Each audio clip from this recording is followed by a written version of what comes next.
You're welcome to turn on your webcams. It makes me feel less lonely and less than talking to a wall. But welcome. Hi, I'm Diego Maldonado. I'm one of the peer leaders in Chem 1305. I see some of my students here. Actually, I think it's just one. Oh well. But this is the review session for Dr. Saupe. If you're here from Dr. Alexander, just know that we won't be covering everything similar to Dr. Alexander. His exam's a bit different to Dr. Saupe's. But nevertheless, let's get started. How's everyone doing? Also, before you guys start answering anything, I like to ask a lot of questions. And so I encourage you guys to participate. The more you participate, the more you'll get out of this, mostly because I don't like to explain problems or explaining a lot in general, because then it feels like a lecture and it's not fun. But so please do expect for me to ask problems. But how's everyone and how you guys doing? I'm doing good. That's good. That's good, Alyssa. Let's see Fernando also. All right, nice. All right, so so the review session, the review problems that we'll be going over for today, those will be from the ones posted on Dr. Saupe's website. So his problems that he has there, that's the same ones I will be using. So that way you guys don't, there's no like made review sheet for this problem. We'll be using Dr. Saupe's. All right, and it's being recorded as well. That's good. Okay. Does anyone have any questions about the exam before we start getting into material and doing problems? Or is everyone pretty good? I'm sorry, is the recording going to be posted? Yes, it will be posted. It'll be posted on the YouTube Peer Leader website, but it does take some time to process the video because it is a 2 hour review session. So it might take a while. It will be. I hope that it'll be up by tomorrow morning at least. Okay, thank you. No worries. All right. Any other questions before I go ahead and start? No? Sounds good. All right. That's good. All right. So this is your review sheet that Dr. Saupe provided you guys. I think it has some pretty good problems. It has some difficult ones and then some fairly easy ones too. But nevertheless, I have some problems here because I know he didn't provide an answer sheet, unfortunately. But all right, let's go ahead and start. So in this first problem, we have 50.701 milliliters of water. And I should probably leave chat open. Thank you, Alan. For in chat, you guys will find the Peer Leader YouTube channel link in case you guys don't have it yet. But it's there in case you want to find, in case you need to find the review session video later. But here we have a sample of water, and we have an unknown amount of magnesium ions dissolved in it. And we need to quantify the magnesium ion content, so we add a solution of lithium carbonate. And then we see that the solution, this precipitate that was formed, and we add so much lithium carbonate to it, that way it's the excess and no more precipitate is being formed. That's how we know when the reaction has stopped. So the solid that was filtered and separated and then dried, that's the process. And then the mass of the solid that was dried was 0.3397 grams. We are asked to calculate the molarity of the magnesium ion of the original solution. This is a mouthful problem. I hate long problems. But we'll break it down section by section. That way it's easy to absorb. All right, so first of all, what's important? What's important in this problem? So what's my givens? 50.701 milliliters. So my initial volume, right? So we have an initial volume of 50.701 milliliters. What else is important? The milliliters? I already accounted for my milliliters.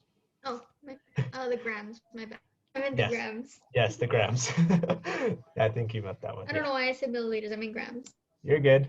So we have our mass of a solid. So I'll put S there. Of 0.03397 grams. All right. We don't have a lot of information. What else are we given? What else? What other piece of information do we have? And you guys, also, if you guys don't have a mic or don't want to talk, you guys are also welcome to type in chat. I have the chat open on my left, so that way I can see if you guys are typing. But what else was given to us that was important? So far, I have, it helps if you guys circle it too. So we have that, and we have that. What else is important?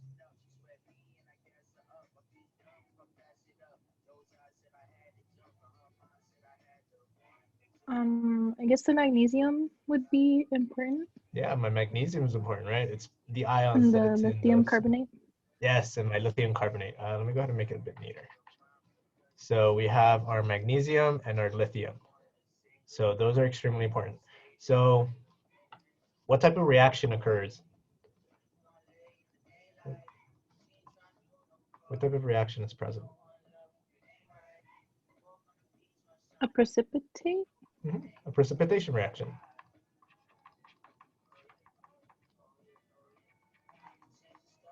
So if it's a precipitate reaction, what's our precipitate?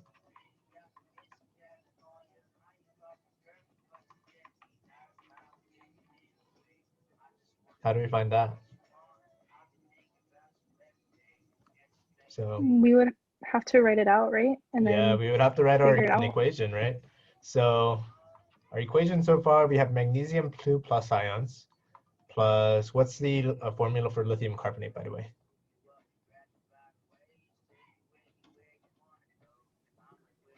LiCO3. Yes, LiCO. LiCO3. But I'm missing something in my formula. Li2, Yes, Li2. Where does that 2 come from? the charge of the carbonate. Yes, remember, Li plus 1 and CO3 negative 2. Remember, you have to cross them out. So again, nomenclature still applies everywhere in chemistry, actually. So I I have a suggest getting question. How Yeah. did you find the charge of the carbonate? That goes back to polyatomic ions in module 2. And could you explain? Well, it's mostly comes down to memorization. The rule 7, it was module 2. It was like this little graph here. So here's, I believe here's nitrogen, carbon, boron, Cl. I can't remember the rest. But it comes from memorization. I'm gonna say I won't cover it, the rules, because it will elongate the session and we won't be able to get the problems. I do suggest refreshing Wait, yourself. now I get the general idea now. Yeah, so here's -1, -2, and then -3. So the -2 comes from carbon. Yeah, so that's how we know it's CO3. CO3 -2. All right, so we have Li2 CO3. All right, and then how do I know what I make? It's on my leg because it's gonna. How do I know what I make? Simple, you would have to do the simple displacement. Yeah, it's a single displacement, right? So what gets displaced? What goes with what? Be Mg and Cl, right? Mg and, I'm sorry, what? Or carbonate. Yeah, the carbonate, right? And then what happens to the lithium? What happens It stands by itself. Yeah, that's Did right. it just stand by Yeah. itself? Yeah, it would. I'm just asking to see if you guys know. But yes, the lithium ion would be by itself. And then we have MgCO3. Now, one thing to note, is this formula balanced? How do I know if it's balanced? Oops. No, it's not balanced. There's not the No, it's not balanced.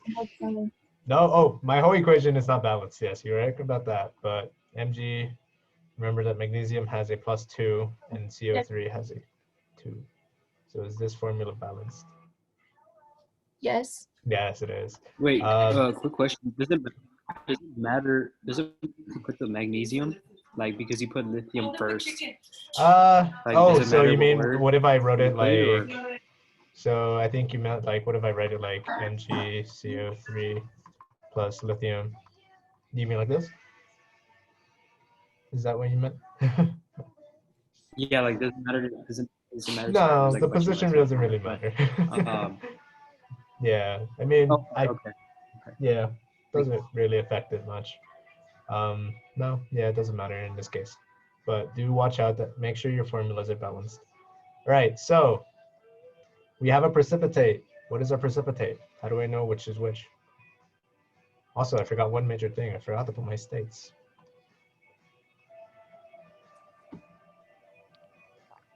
The AQ, right? AQ, right? AQ. And magnesium is aqueous. What about lithium carbonate? Is that aqueous or is that my soluble? Aqueous. It's aqueous, right?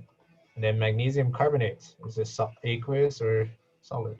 That's It's your solid. It's a solid. precipitate. Solid. It's a solid. How do I know it's my solid? It's a carbonate. So put Right, magnesium in the carbonate. receptor. And what list helps us know if it's insoluble or soluble? Solubility list. Yeah, your solubility rules, right? So please remember them. So C cups. And then we also have Kashanga.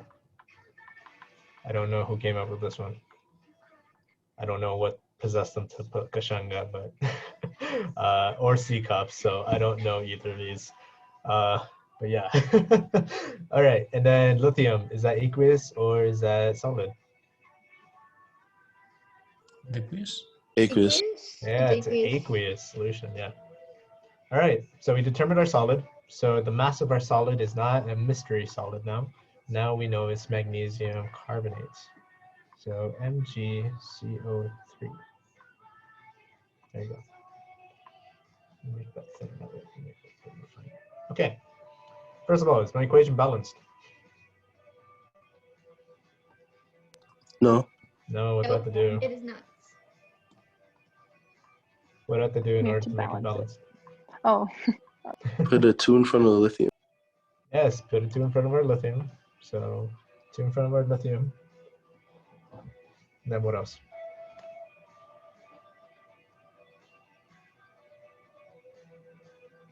That would be it, right? That would be it. Yeah. So yeah, that would be it. Yeah, I'm just testing to make sure you guys are confident in balancing. Okay, is it okay if I erase C cups and Kashanga? I didn't really write anything in them. Yeah, go ahead. Okay. Yeah, you're good. Yeah. All right, so I have my equation. Now what do I do? What do you guys think I should do?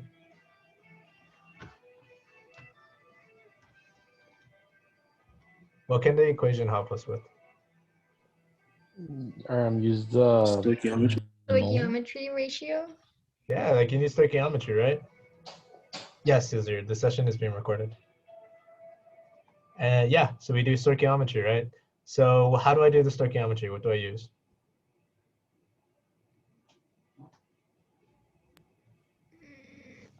we need to change the milliliters to liters, don't you? Oh yeah, you need liters. Or So is that a step you're ahead? correct about that. We do need to do that eventually, but that's not what I have to use for right now. So 50, I should have asked you guys what this number was instead of writing it down automatically. But what do I use to find out how many moles I have? What can I use?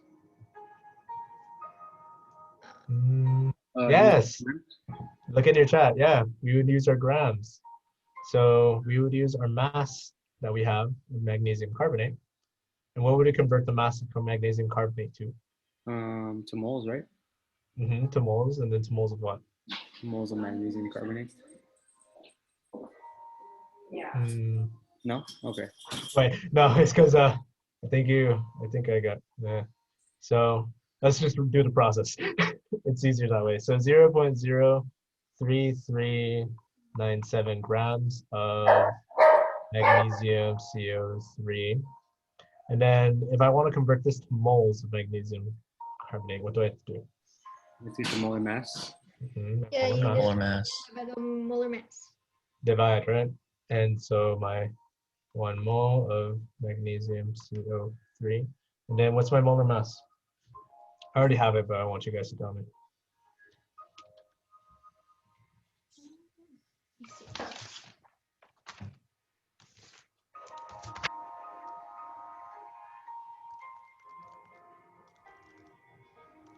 This is 60.338. No, Let me just double check my math real quick. That way I don't. 84.32. That's the number I have. Can I get someone else to second that? Yeah, that's what I got too. Yeah. Okay. Yeah, me too. 84.32 grams. All right. So that's our molar mass. And then right now we're in moles. So what's the next step? Using Um, Sorry, the molar mass? Your molar I'm ratio. sorry. yeah, your molar ratio. And what's my ratio? So for every was it You have 1 mole, and then for every 1 mole you have the 2? 2. No, 1 mole. 1 mole of magnesium. Oh, okay. Remember, our equation is balanced. So we only have 1 mole of magnesium. All right. So it's 1 to 1. So it doesn't really change much. So how many, do I stop there or do I keep going? You can keep going. You have to because- convert the moles on. of magnesium to grams. What am I looking for, first of all? Hold on, we're looking for molarity. Yeah, we're looking for molarity, and I actually need to make that. So we would stop there, right? Yes. Why would we stop there? Because all you Yeah, need is moles to divide by the volume, which you have in liters, then to find molarity. Yes, right. Remember your molar equation. So moles divided by liters. So we stop at moles. So this is where we stop. And how many moles do we get? You should get a small number.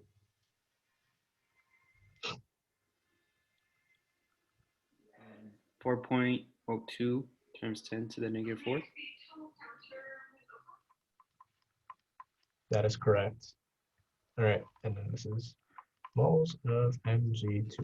All right, so I found my moles. Never mind. Oh, go ahead. It's okay. I was just gonna ask if we would round it up to 4.03.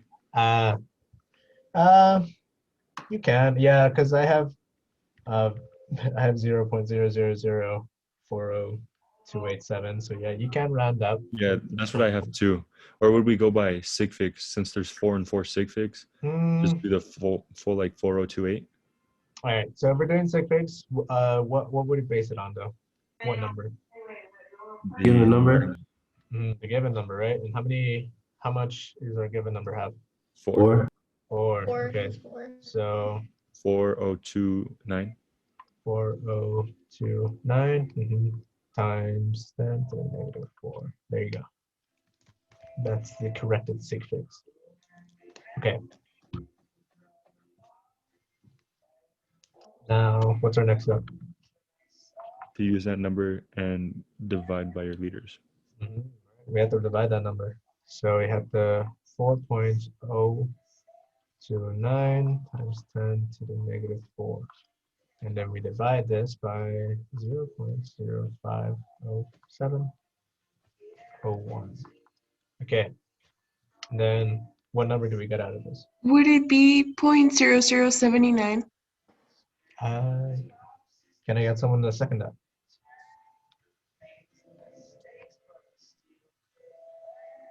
Yeah, I got 0.007947.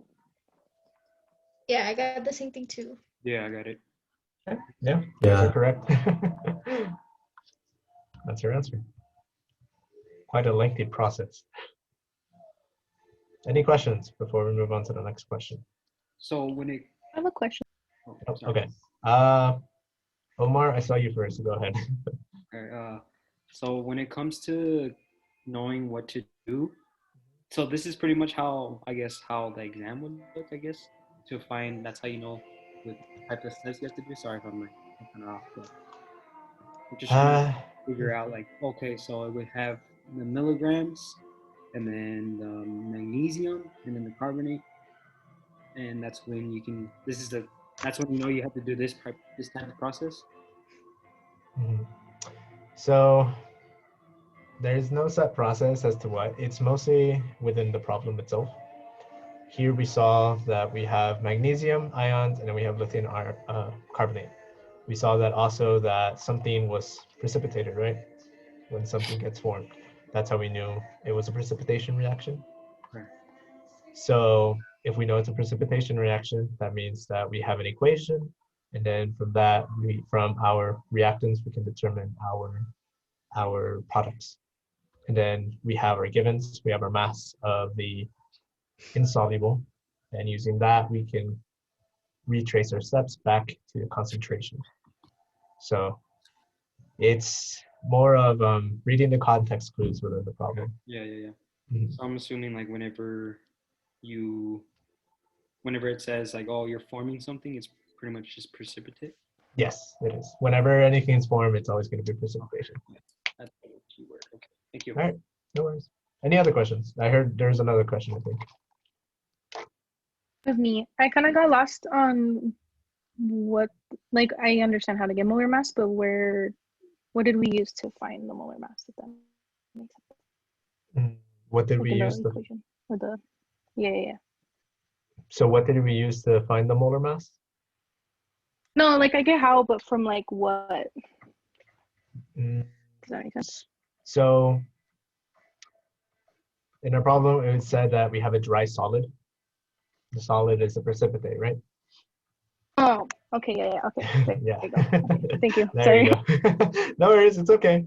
It's better to ask the question now than be confused and within the exam, so it's good. But yeah, whenever it told us the process of how the solid was gotten, so that's how we know.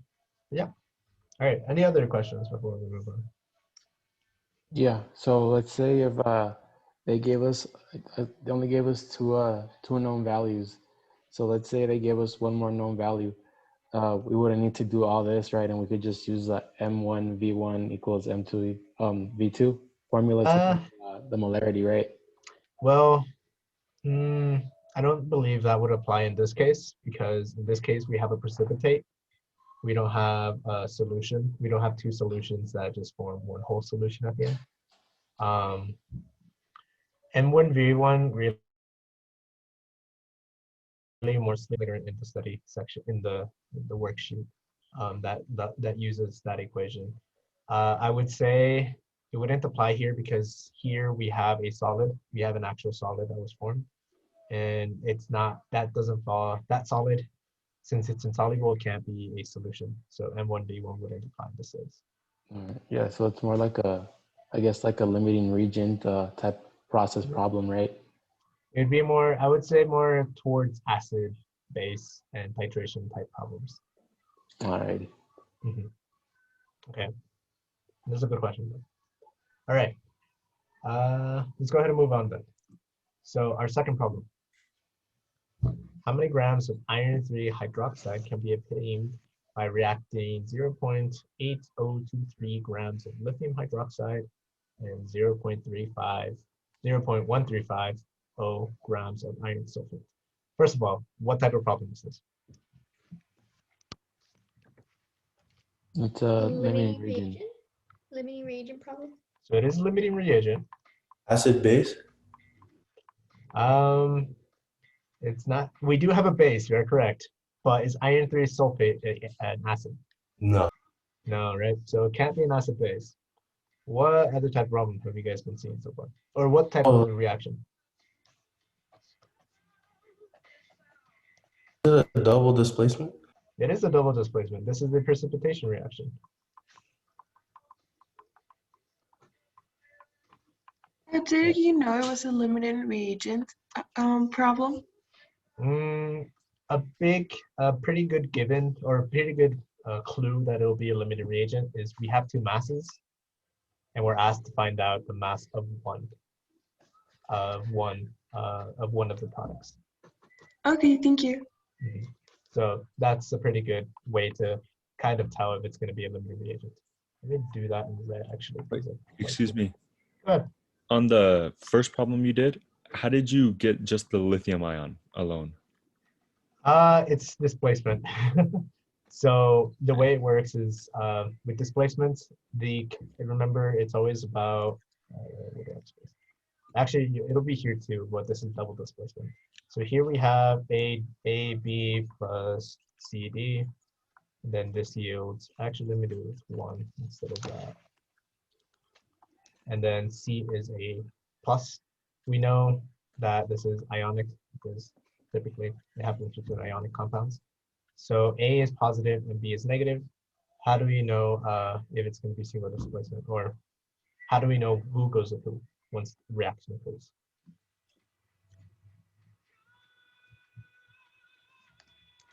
So it'd basically be for, well, the outers go with the outers and then inner with the inner, right? Yeah. But in this case, we have only 2 and we have 1. So you do the outer and then pull the B alone?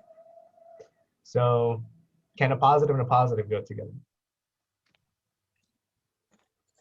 Right. So it'd be the negative and the positive, right? Yeah, right. Or negative or positive. Remember, we have ionic compounds. Ionic is a cation and an anion. So here, in this case, it'd be C plus, or it'd be Cb.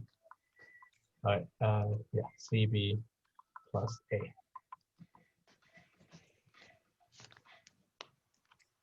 I hope that made sense. These type of problems take a little bit of practice to sort of get a hang of, but yeah. Just remember your cation goes with an anion. Okay, yeah, that makes sense. So because the lithium was positive in that ionic compound, and the Mg, the magnesium, and the carbonate are the only ones that went together. Okay. Yes. All right, cool. I'm gonna go ahead and erase this. Okay, so first of all, what's my givens? I always write your givens because it helps getting problems down. So what's my given? So we have 0.8023 grams of lithium hydroxide, which is Okay. LiOH. Yeah, LiOH, you're correct. And then what else do we have? We also have 0.1350 grams of iron sulfate, so that's Fe.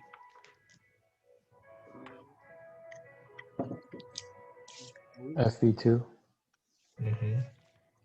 Fe2. SO4. SO4. 3. Awesome.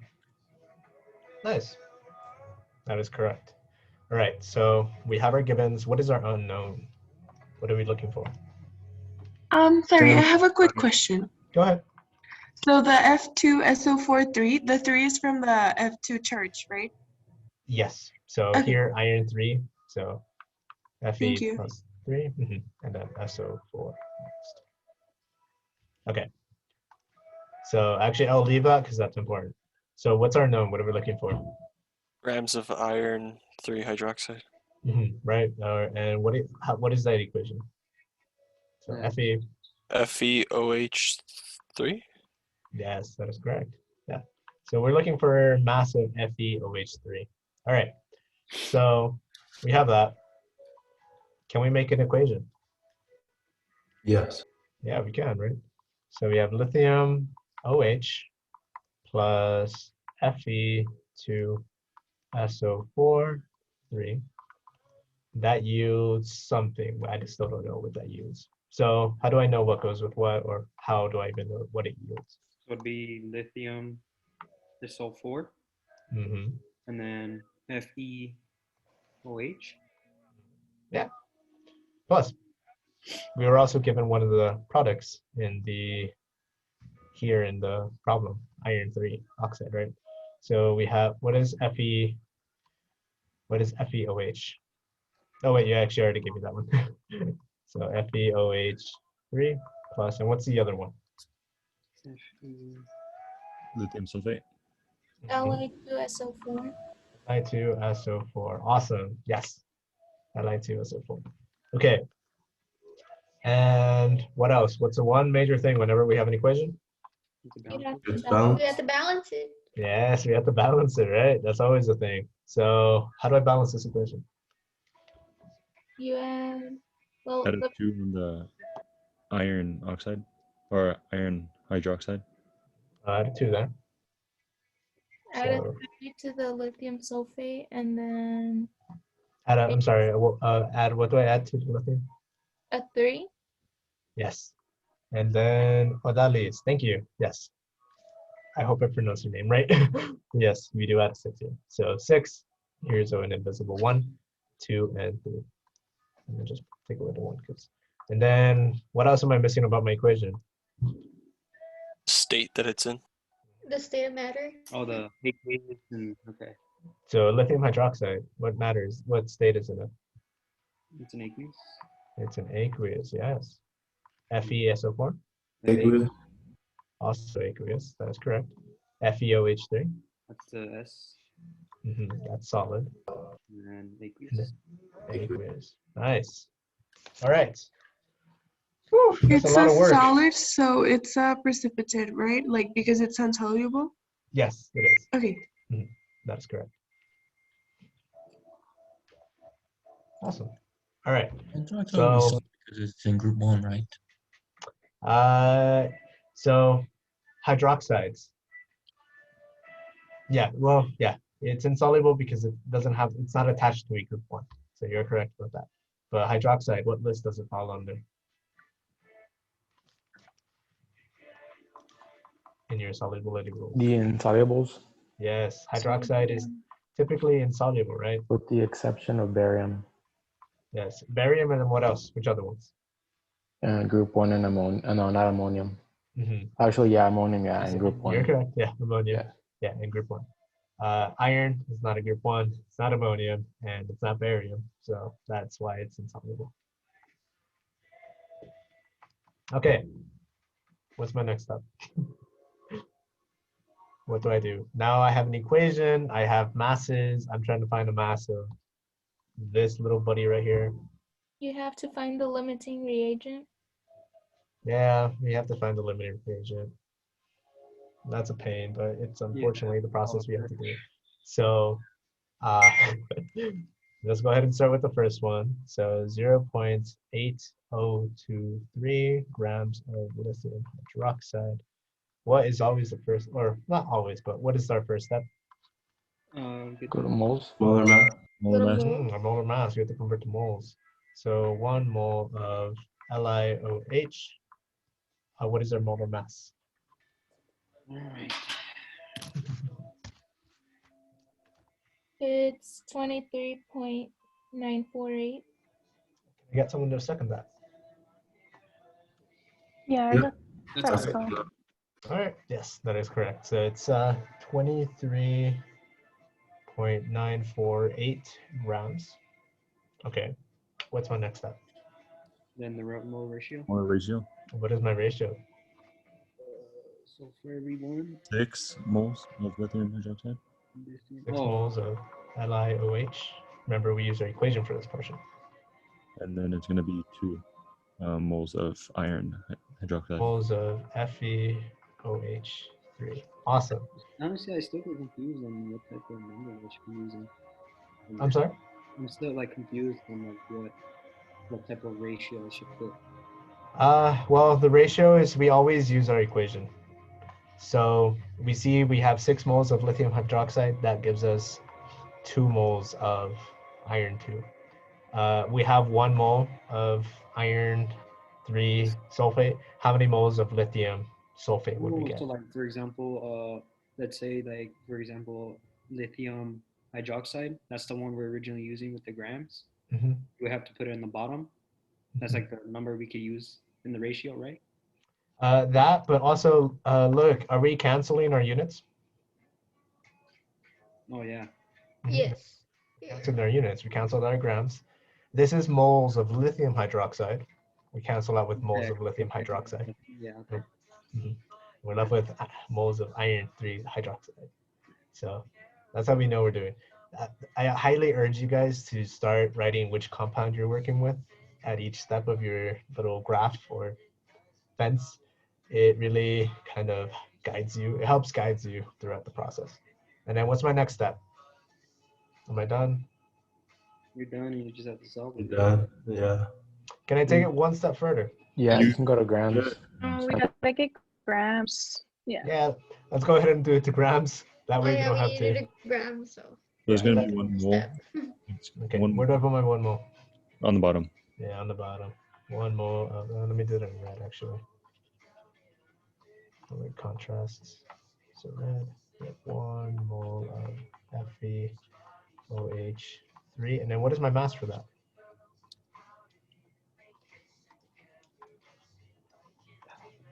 I got 106.874. 106.874. Can I get someone to second that? Yeah, I think I got that too. So Yeah, that is correct. 106.874. That is your molar mass. And then how do I? So now, what is my what is my mass of iron hydroxide?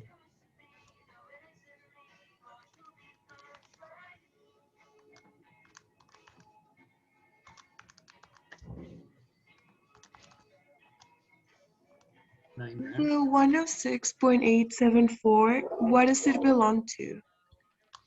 That is the mass of iron 3 hydroxide. So now we're just calculating the whole equation. Problem, right? Now we're converting. Yeah, we're converting to our unknown. We're trying to find out how much Okay. mass we can make. 42.96. Sorry, what did you get? 42.96. 42.96. Okay. Or I have a 97. slight different number. Well, Let me check my math. That way I did it. Let me just double check. Also, I got be careful. 1.19. I got 1.9. I got 1.19 too. What the I heck? got the same thing. Yeah, I got 1.19. I got 2.389. So Yeah, me too. Oh, geez. let me just double check my math. That way I'm not whiffing. Times 2 divided by 6 times 106.874. Now I got something different. Oh, that's not good. Let me just redo it again. 0.8023. Yeah, I still got 1.19. I got 1.19 as well. Me too. Yeah, same. Okay, 1.19. Yeah, I think I got that as my second try. I should have really double checked it. This is why I don't like using calculators. Okay, yeah, 1.19. So 1.934. All right, 1.35. You multiply the top and then divide it by the bottom, right? Yeah, you can. But there's different ways to go about it. Like the way I go is I divide, then multiply, then divide, multiply, and divide. Yeah, let me do that. It depends. The other process is like doing everything in parentheses, doing it by sections. Yeah, that's what I do. I put the top all in parentheses and then put the divide and then the rest of it in the. You just have to be careful with sometimes how you parentheses. put your parentheses because it may mess it up. I've had that in the past. I think that's what happened initially. But yeah, 19. All right, I'm done. I did my problem. Right? No, Am I you have done? to do the other math. Yeah, no. I know. Okay, now, okay, yeah. I got Yeah, you have to do the other one. Yeah, I know. I have to do my other Yeah, one. thanks, Diego. I know. All right. Fe2SO4 3. All right. So same process. Or what do I do? Molar mass. What is my molar mass of Fe2SO4 3? 99.88. 399.88. Is that what you got? Okay. Can I get someone that second that? Yeah, I got that too. Yeah, I got the same thing. That is correct. 399.88 grams. 1 mole of Fe2SO4 3. Okay, awesome. And then what's next? Molar ratio. You need to get the stoichiometry ratio. And then what is my stoichiometry ratio? 1 on the bottom. I got 1 at the bottom. 1 mole of Fe2. 3 on the top. Is it 3 on the top? No, it's 2. Why is it 2? Because we're trying to find iron hydroxide.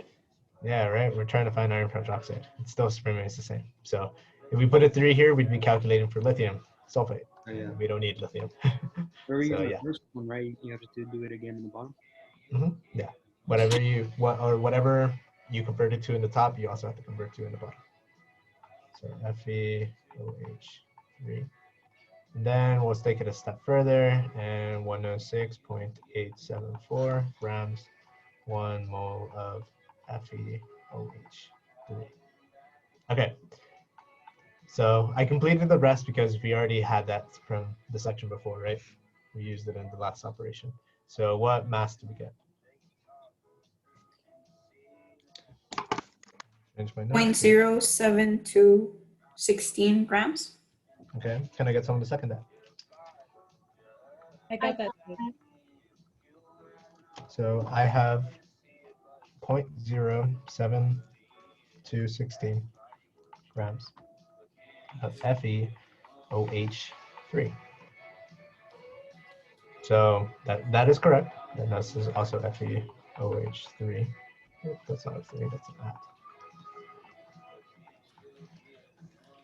What's my answer? The bottom one is your limiting reagent, so that'd be your answer. Yes, you are correct. This is my limiting reagent. And this one is my answer. And it does not say limiting. Any questions?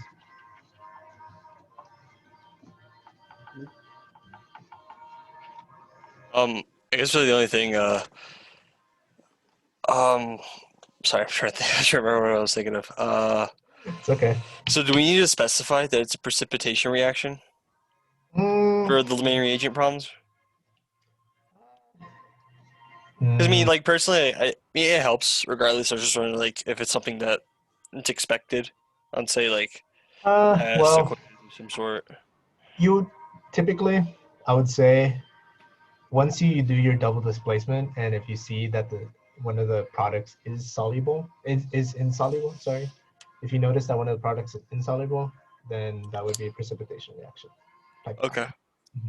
Cool. So it depends on what you given as your reactants. Okay, cool. Thank you. No worries. Yeah. Yeah, because here we don't know if iron 3 hydroxide is like, we don't know if that's aqueous or insoluble until we actually do our whole equation. So, yeah. All right. How's everyone handling the material so far? Everyone working along, I hope. It's not that hard. That's good. Yeah, it's not that hard. Yeah, not it's that just complicated. time consuming. Yeah, time it's consuming, just the right? It word really problems drains that you. get me. Yeah. Yeah. I feel like this is all we've been doing is the converting. Yeah, and it's going to continue in the future too, unfortunately. I'll just say the next two modules, they're a lot more math heavy. So if you like math, or like doing algebra and doing stuff like that, you might enjoy it. It's not that much chemical, but it is very concept heavy, I will say that. So it's less conversions, more of concepts and math and mumbo jumbo. But yeah. Any other questions before we move on? We're nearing the hour mark so far. All right. So next one, this one's concept. So which of the following is a weak electrolyte? So before we even look at our answers, let's categorize what's a strong electrolyte.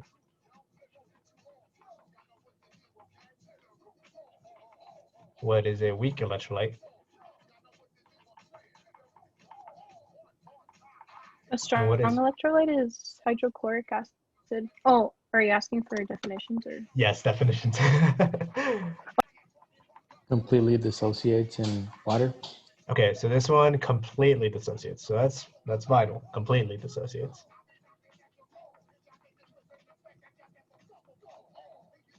And what are some, not examples, but what generally falls under strong electrolytes? Salt. So our salts. What else? I got started with earlier today, and I haven't finished it. What else? I have, like, you need 2 more things. Acids? I'm sorry?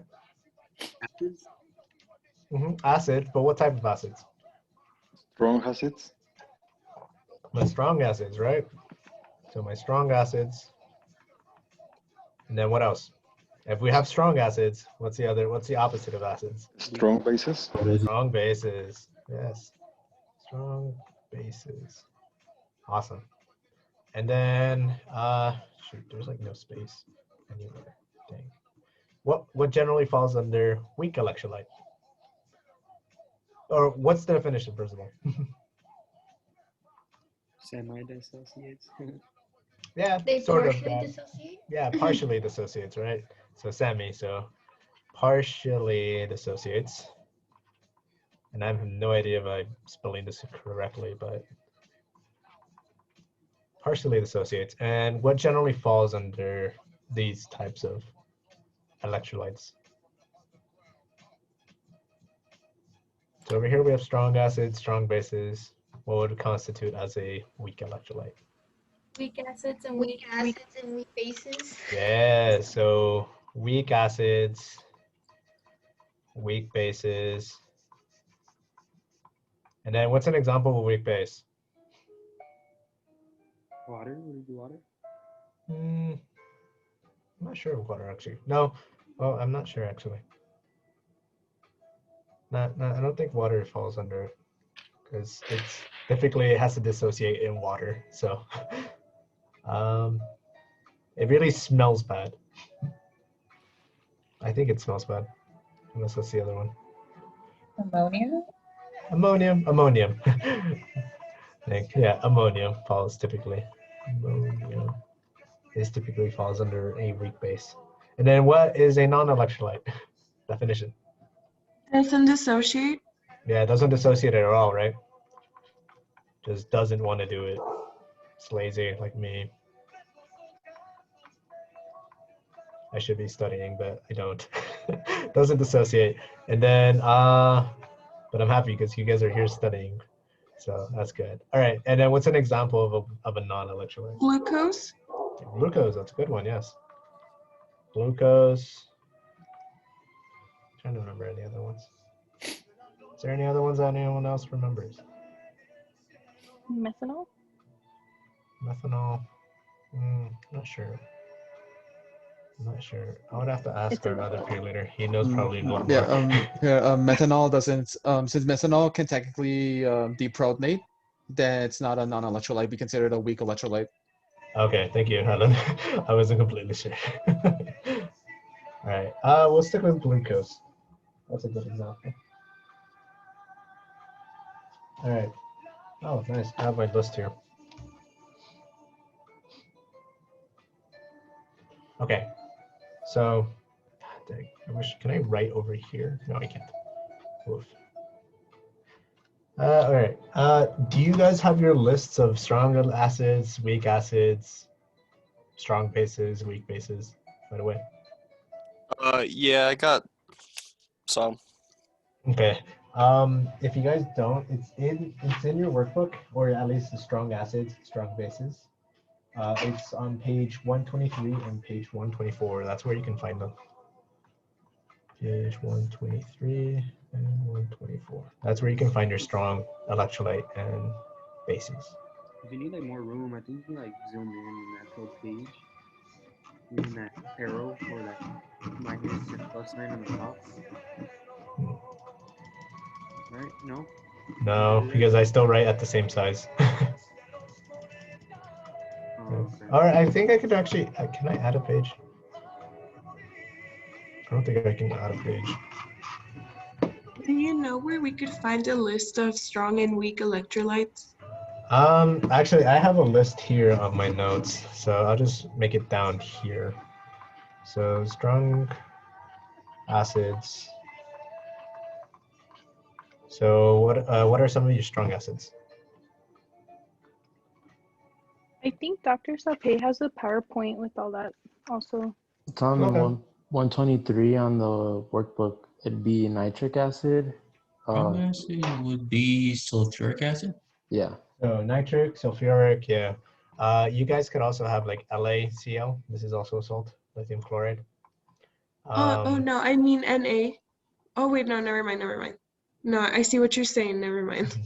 So salts, how do salts get created, by the way? From acids and bases? Yeah, acid and base reaction, right? So that's how we create salts. Typically salts are ionic. You can tell because what does this dissociate into? Na+1 CO -1. So it completely dissociates. Unlike, what does CH3OOO dissociate into?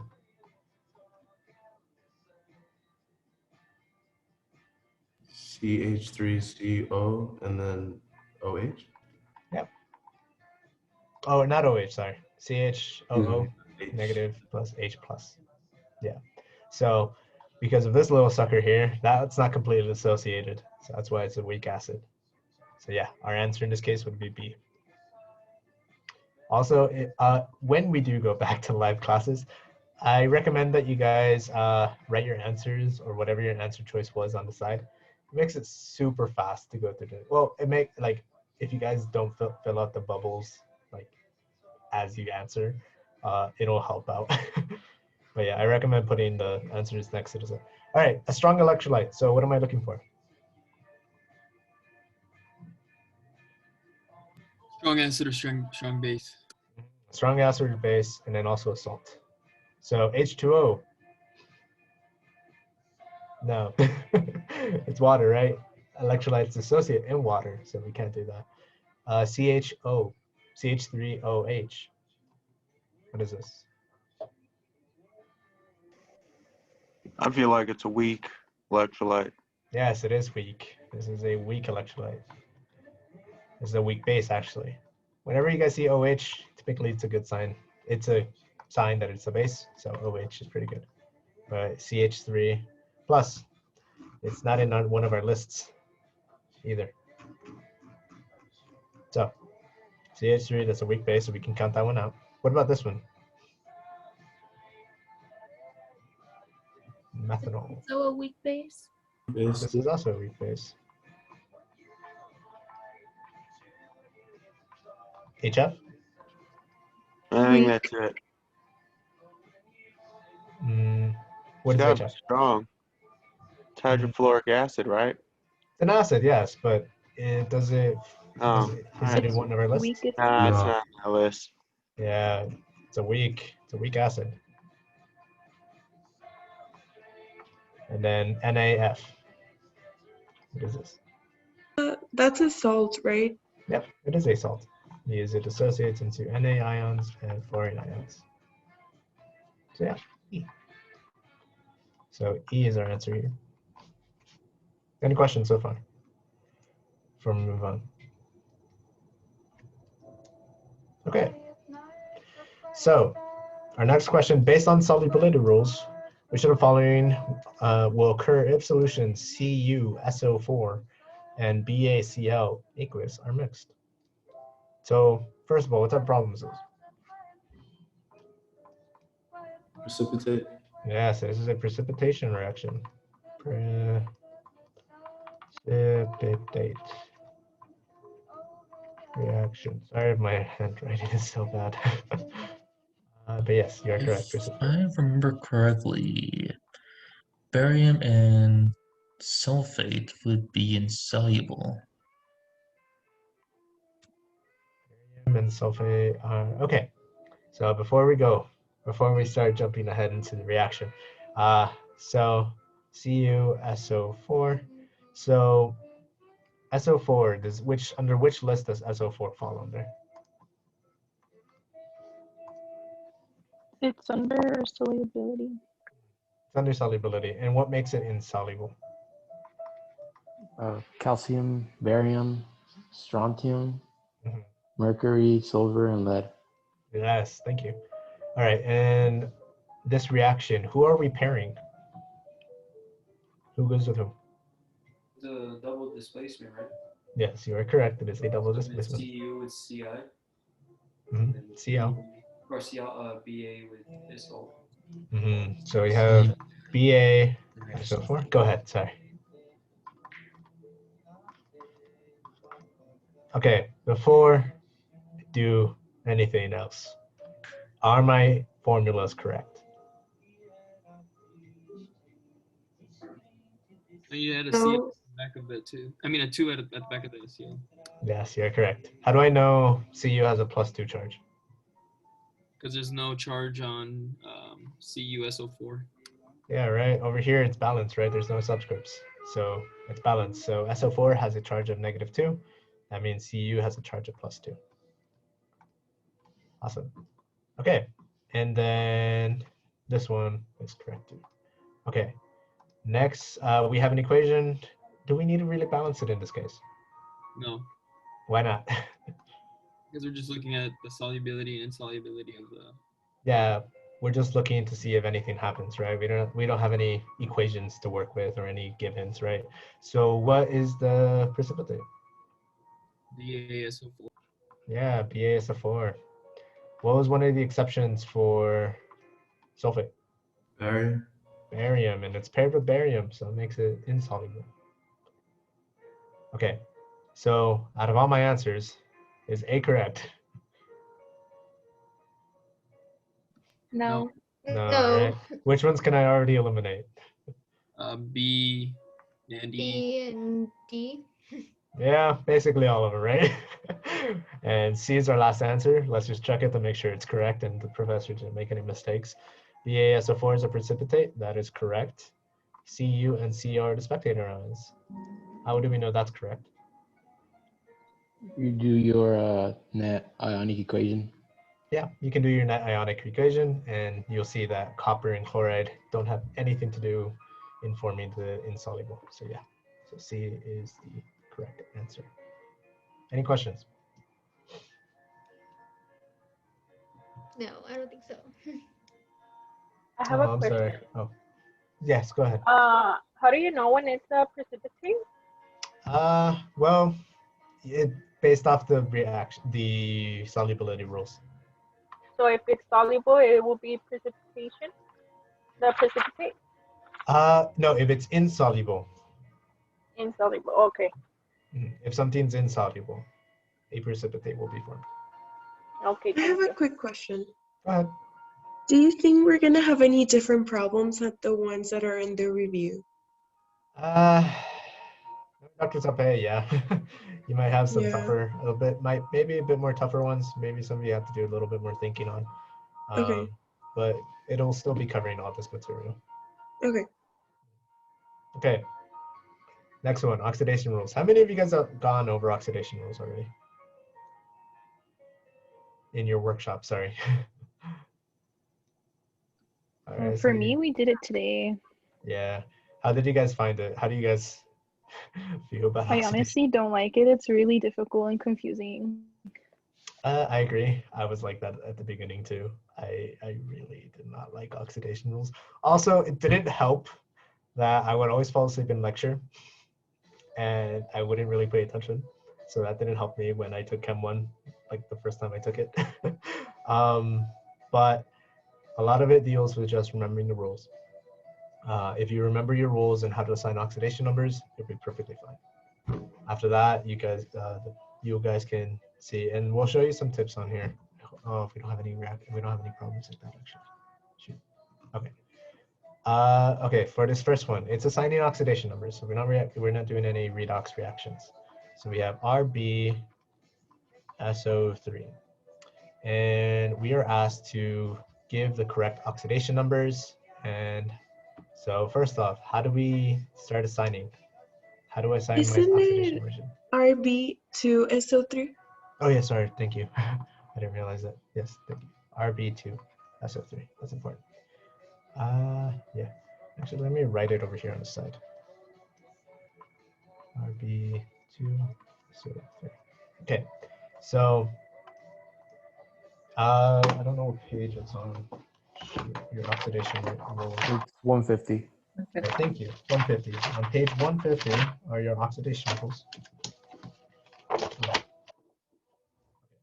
So page, I'm not writing. Oxygen should have a oxidation charge of -2. Okay. So one thing to note, I know oxidation numbers sometimes reflect charges, but they're not always going to be a charge sometimes. And there's actually a pretty good. Isn't oxygen and hydrogen always going to be -1 or negative or +1 So or -2? hydrogen, so oxygen will always be -2. although hydrogen can become -1 if it's at the back at the far end of a compound. So hydrogen +1 and then hydrogen negative. When it's negative, what is it bonded to? Non-metal. Non-metal.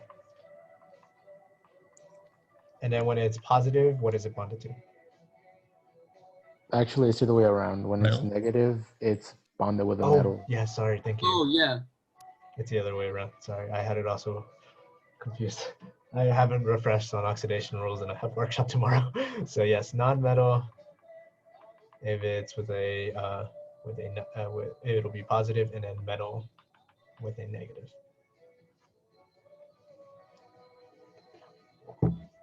So I won't be writing the oxidation rules, mostly because I don't have space, unfortunately. But yes, it does deal with, it's on page 150 in your workbook. Okay, so we already assigned one. What is oxygen? Always. Unless it's alone. -2. Yes, -2. Minus If the oxygen is alone, what is the oxidation? 0. 0. 0, yes, okay. But yeah, in this case, it is -2. And then how can I find the other two?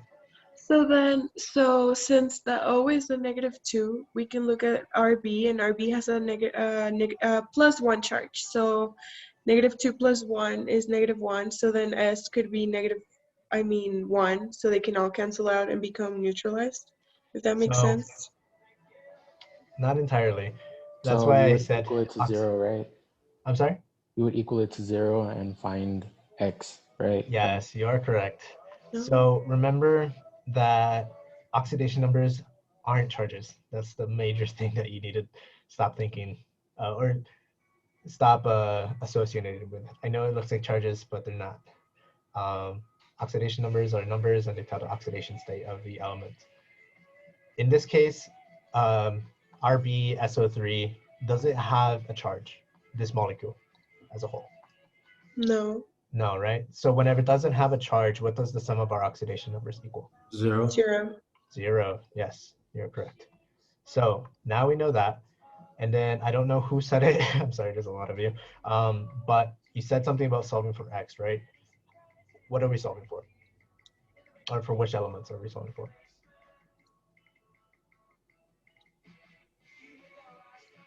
So first you multiply that -2 and the 3, Yes, and what do I get? and you get -6. Mhm. And then, I don't know. Okay, so I'll help you out here. A good way to do these problems, is this compound ionic, by the way? Yes. Yeah. Sulfide? Yeah, it's sulfite, right? Yes. So what can I break this into? SO3 -2. -2, and then RB? +1. So I broke it up, and the reason why is because this molecule here is going to help us determine sulfur. Because right now, I know rubidium has a +1, but trust me, and it will end up being +1 at the end, but sometimes it's not always that case. So I'm going to put an X for sulfur and a 2X for rubidium. Why am I putting a 2X? Subscript. Yeah, I have 2 rubidium, right? 2 rubidium molecules. So that's why I have a 2X. So let's put the oxidation numbers for SO3 -2. Oops, sorry. SO3 -2. First of all, is this a neutral atom?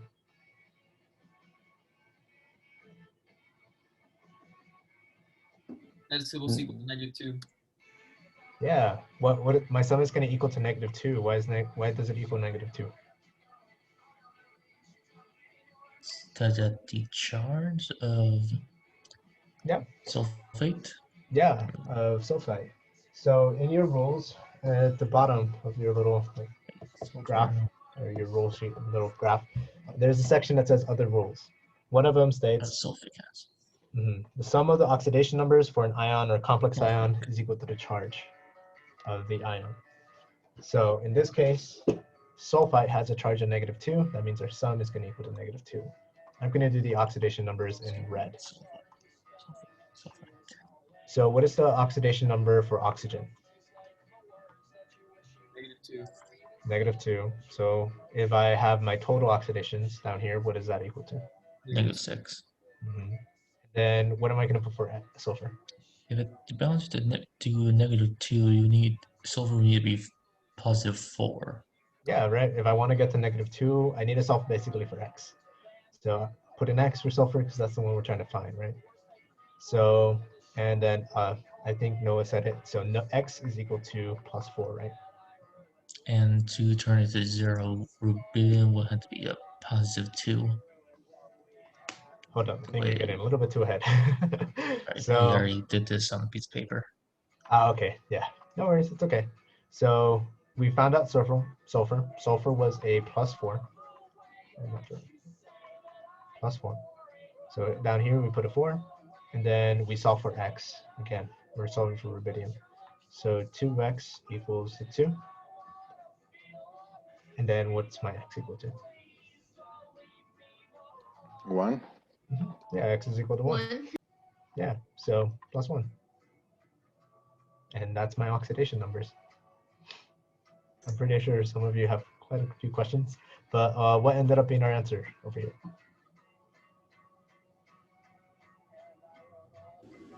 D. D. Yeah, D is our answer. I don't know why you circled it, but yes, D. Okay, now I'll open it to questions. We're going over this for workshop tomorrow, right? Yes, for those of you in my workshop, we're going over this tomorrow, so don't worry. But for those who aren't in my workshop, questions? How do you do the when you're gonna solve for x minus 6 equals -2? Why did you got -2? So the -2 comes from the charge. Basically what I did is I split the ion. So rubidium and sulfate. Rubidium has a +1 and sulfite has a -2 charge. And one of the rules for oxidation when assigning oxidation numbers is the sum of the oxidation numbers of an ion will be equal to the charge. So that's why it's equal to -2. Over here, it's equal to 0 because it's a neutral atom. It has no charge. So that's when it's equal to 0. Oh, okay. Okay, thank you. Any other questions? Did everyone understand the process that we took of splitting the ion and then finding each element by itself? So when you're solving for x at the end now, you since oxygen has 3 atoms, you got to include that -6 on there, right? But once you get the answer, you don't have to include that -6, right? No. This is your total, and then this is your actual. That's what I like to think about it. Yeah. Alrighty. So this is your total equation. Up here are your actual oxidation numbers. Alrighty. Because it would be incorrect if you guys had put, let's see, I think it was, yes, this one is the, like, that one's the one to throw you off. But no, yeah, you need to, this is the actual one, this is your total equation. And we don't use the total for oxidation numbers. Okay. Alan, I think you're done with your office hours. Would you like to take over? Yes, I'll take over from you. So, thank you. Given, Are you gonna annotate on this? No, I have the Okay. Google Doc, the Okay. Word. I'll ready. go ahead and stop sharing that. All right. So to give you a bit of a break there, sorry about that. Thank So we'll move on to the next problem here. So if you have any questions like halfway through, just feel free to interrupt me. That's okay. Or if you feel like I'm talking too fast, tell me to slow down. It's perfectly okay because I tend to talk fast. So given that, going on to the next one, where based on the solubility rules, which of the following compounds is insoluble? So we're looking for an insoluble compound in water. So let's start from left to right. Silver bromide. Oh, let's see. It is the bromine. So a little marker. So why is this insoluble, first of all? Wait, not that, sorry. that is soluble. Because silver bromide is an exception to the solubility. Exactly. So since halides, which is what bromide is soluble, but the exceptions are usually silver, mercury 2, and lead 2. And since silver is an exception, it's bonded to it, then that makes D our answer. Okay, that was super fast. Good. I'm glad you caught on to that really fast. The halides, it must be a +2, correct? Because I mean, I remember when we were going in the workbook, we had HG that wasn't a +2, so it has to be +2, correct? Typically, yeah, because they specify mercury too. Okay. So yeah. Same thing with lead, because you can sometimes have a lead 6, but if your workbook and your textbooks will specifically say lead 2 here. Are there any other questions? No. All right. So moving on to the next one, where which of the following equations does not represent an oxidation reduction reaction? So out of all these reactions, one of them is not a redox, and it's asking us which one is not the redox. So let's see. So it's kind of what they went over just now. So the same thing we're going to apply here as assigning our oxidation numbers. Instead of being a single compound, it's going to be the entire reaction. For those of you that don't go over it, it's okay. But let's start off with our first one here, A.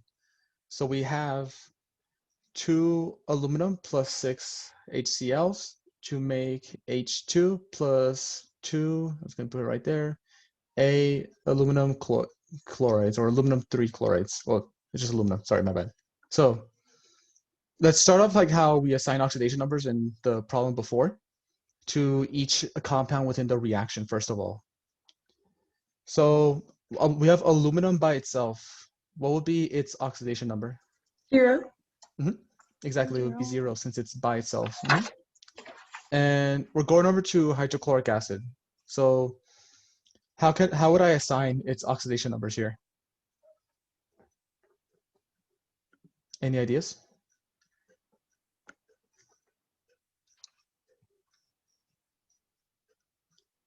So let's do this. Let's split it up into its ions, right?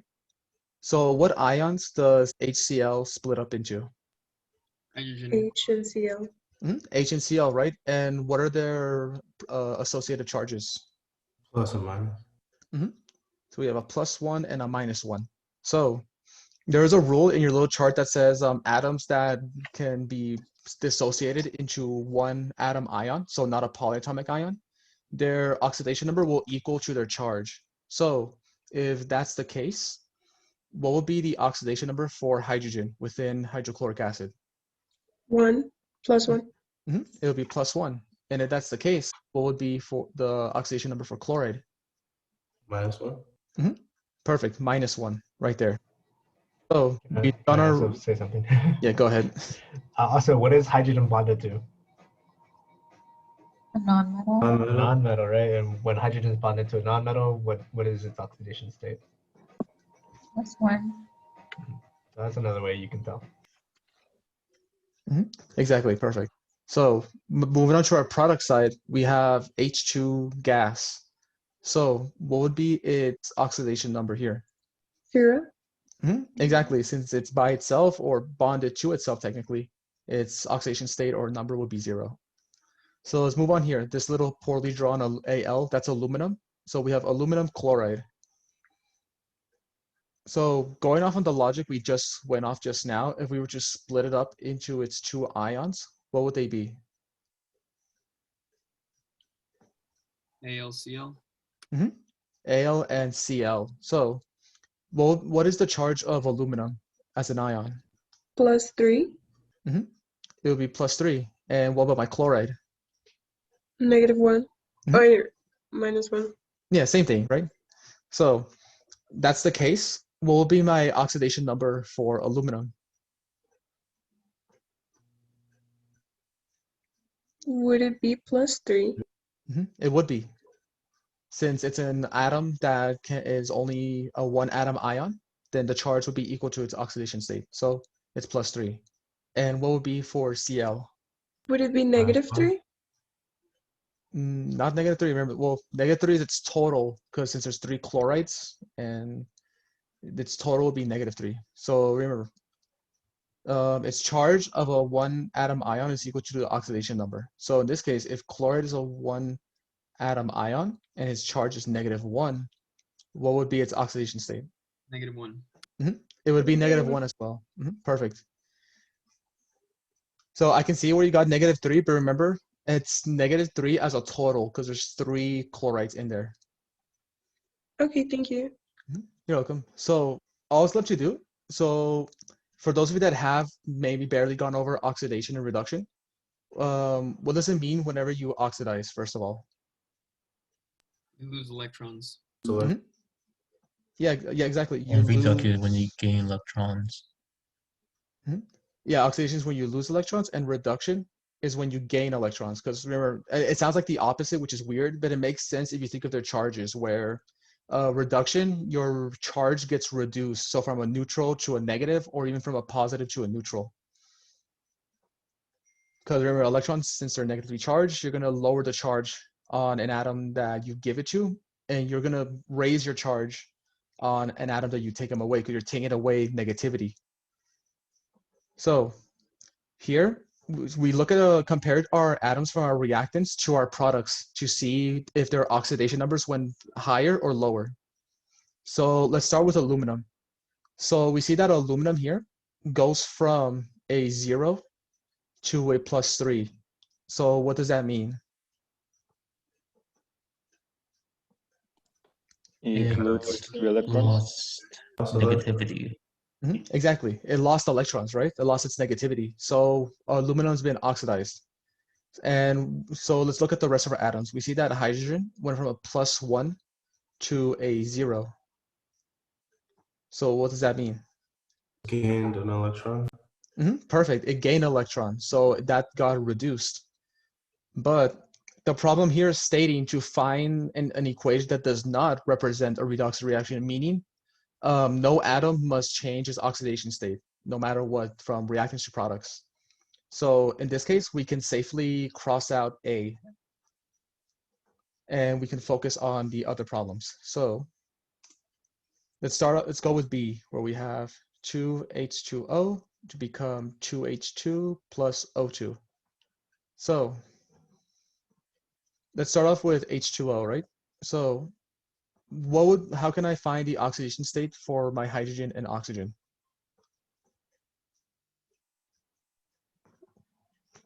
They're by themselves, so wouldn't it be 0? Not really. When we say an element is by itself, it means it's not bonded to anything other than itself or just by itself. So for example, if you just see like iron like this within like the reaction, this iron would be 0 because it's by itself. There's no such thing as like an iron molecule, for example, because it's just like a lump of metal. Same thing with carbon. Shouldn't be -2. Which is -2? Sorry? Oxygen. Yes, oxygen is -2 because there's always -2. So going back on the example or the clarification about an atom being by itself, if we take a diatomic element like oxygen, so O2, since it's bonded to itself, so it's by itself, then this would be an oxidation state of 0. But since oxygen right here is bonded to hydrogen, it would have -2. Does that make sense? Yeah. All right. So now that we have that, what would be the oxidation state for my hydrogen since it's bonded to a non-metal? +1. Exactly, it'd be +1. So now that we have our reactants, let's go to our products. What would be the oxidation state for hydrogen gas, H2? 0. Exactly, perfect. Since it's by itself or bonded to itself, it's going to be neutrally 0. And what about O2 gas? 0. It is also 0 because it's by itself as well. So we see here that if we look to our from reactants to products, we notice that our hydrogen went from a +1 to a 0, and our O went from a -2 to a 0. So is this a redox reaction? Yes. Exactly, it is a redox reaction. And since we're not looking for redox, because the problem says it's looking for whatever's not, we can cross out B. And let's move on to C now. Hello. Kind of a long process. Oh, go ahead, Can I David. just point something out to the students? Yeah, go ahead. You guys, what are you guys noticing about these last two equations? Single elements. Yeah, single elements, right? So if there's a single element and then it bonds after the reaction, what's a good indicator of? Changing charge. Mm-hmm. Oxidation number, my bad. your oxidation number. It's an oxidation reaction. So it's because Alan, we don't have I don't think we have time to cover like every equation. every one. Oh yeah. Okay. Yeah, that's why. So I'm pretty sure if like you this next one's the answer. I'm pretty sure. So yeah. So if you notice, which answer choices aren't which answer choices do you have that similar that similarity of you have D. single elements? Yeah, D and D is E. one, right? D and E.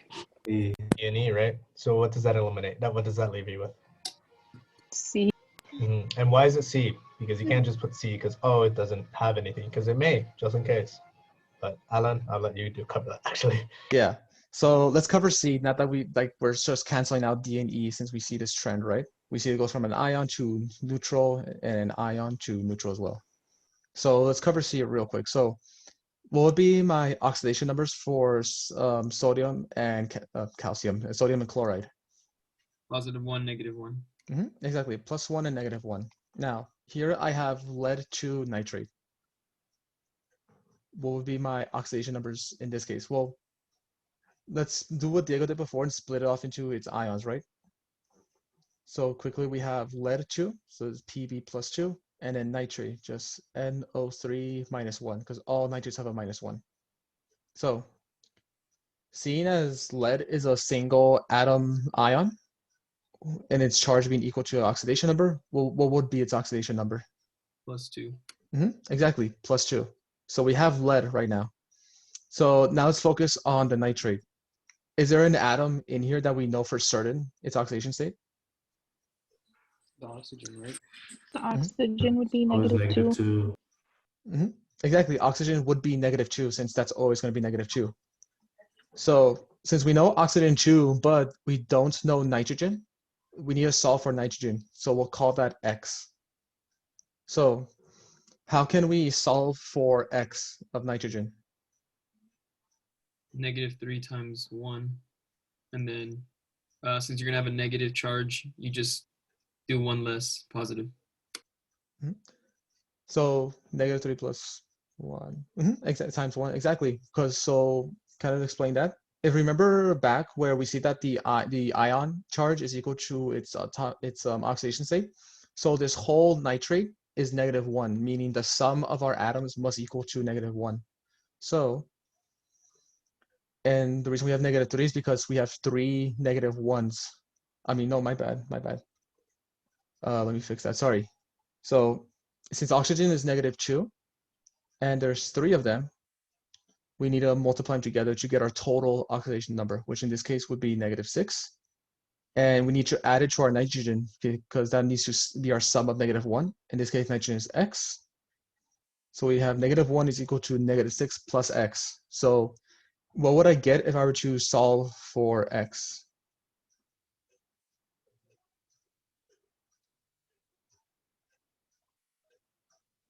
Five. I get +5. Exactly. So my nitrogen on my reactant side is equal to +5. So now that we have our reactant side, let's move over to our products. So I have lead to chloride. What would be my oxidation states for my lead and my chloride within this compound? 2, -1. I have +2 and -1. And let's move over to my sodium nitrate. So given that sodium can be, this is an ionic bond, and sodium is a 1 atom ion, what would be its oxidation number?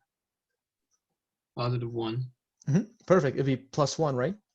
So now let's focus on the nitrate because we don't know whether the nitrogen changed or not. So what is the overall oxidation state for a nitrate ion? -1. Exactly, it's -1, right? And since oxygen is always going to be -2, and we're looking for nitrogen, which is X, we'll have our same equation of 3 times -2 plus X. And if I were to solve for X, what would that give me?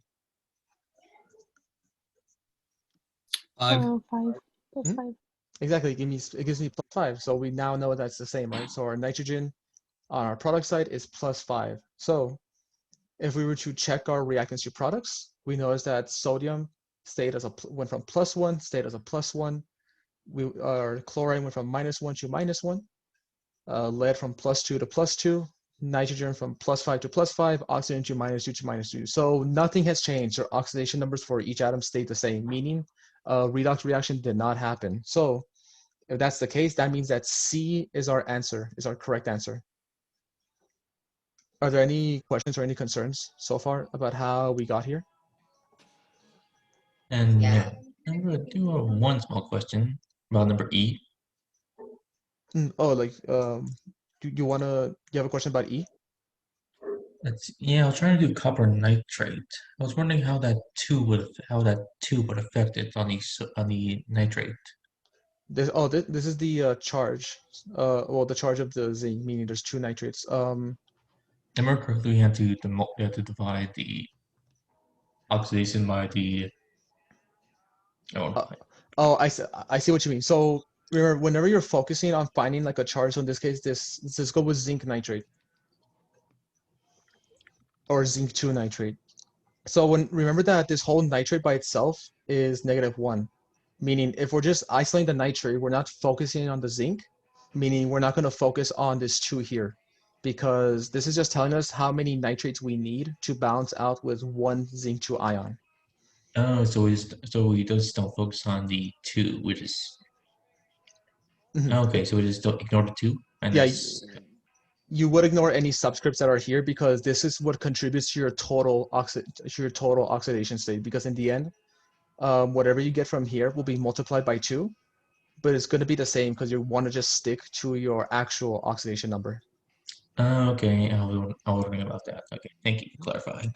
You're welcome. Any other questions before we move on to the next one? Which one is a redox?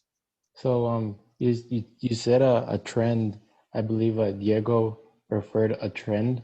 What was that trend again? I'm sorry. Yeah, what was that again? So what that trend is? Oh, sorry, someone else was speaking. Sorry. Go ahead, Alyssa. Go ahead and explain it. Oh no, I said like I don't understand the trend either. Oh, okay, sorry. Go ahead, Alyssa. So the trend is, so if we look at A, we see we go from a element, so it's just a element by itself, to an ion, meaning obviously there has to been a change in charge from neutral to a plus or minus technically. Same thing here, we see we go from hydrogen from an ion to by itself. And if we look at B, we go from ions to by themselves. So that applies to D and E, right? We go from bonded to by itself, bonded to by itself. So by C, it just stays to bonded. Now, don't go just by that logic, like Diego said earlier, just because of that, because something might have changed. You just may not have noticed it. But it's something to kind of look at when you want to cross things out. So if we look here at, back to this question of which one is a redox, we can kind of do the same logic. So let's start by... Wait. Before you move on to the next one. Yeah. What do you notice about C? What gets formed? Hey, what did you say? What do you guys notice about C? What gets formed? Oh, precipitate. Solid? Yeah, right. What's the precipitate? PbCl. Yeah, PbCl2, right? That's a precipitate. Our precipitation reactions are not redox reactions. So that is also an indicator that it's not a redox. And what was the, you listed it, it was oxidation equals to, it was oxidation and I forgot what you listed it. I forgot to write that down. Where it's like you lose. Oh, oil rig, Alan. Yeah. Oh yeah, let me write that. So it's oil rig, where, let me do this here, where it's oxidation is loss, and rig where reduction is gain. So ox is loss, and then reduction is gain. Okay, thank you. You're welcome. Any other questions, any other concerns so far? So when it's an oxidation reduction, so basically the electrons from the reactant side would change in the product side, right? Yeah, so when you guys do cover it, for those of you that haven't or those that have, it's a transfer of electrons in the end. So a certain number of electrons go from one atom to the other. So, midterms of redox. So if the oxidation numbers don't change, does that mean that it's not an oxidation reduction? Exactly. So like we saw for C, like how we worked it out, since the oxidation states or numbers didn't change from reactants to products, then a redox reaction has not occurred. Oh, okay. Let's see. So let's Excuse move me. on. Oh, go ahead. I just wanted to ask. So earlier on, when you did letter A, you showed that on your left side on the reactants, you had a 0, right? For that 2 aluminum, you had 0. But then on the right side, you had 3 for that aluminum. But you labeled it as a loss, and I thought that would be a gain. You're going from 0 to 3. No, it's a well. That is a yes. Okay, that is a gain. My bad. Wait. No, it's a loss of electrons because we started at a 0, right? And we get more positive, right? Because remember, electrons, they're negatively charged. So when we lose negativity, we get more positive. So that's why we consider it a loss of electrons. We're losing that negativity. Okay, so one of the problems that I did, it was Fe2O3. So from that, I had 6 electrons. And then on the right side, I had 2Fe, which is just 0. And then, so I went from 6 to 0. Would that be a loss or a gain? From 6 to 0, that would be a lot. That would be a gain of electrons. A gain? Because you went from, say, a positive charge to a neutral. So you added some electrons, so some negatives. So you went from, like, say, +6, meaning you're adding, say, -6 electrons to make it 0. Okay.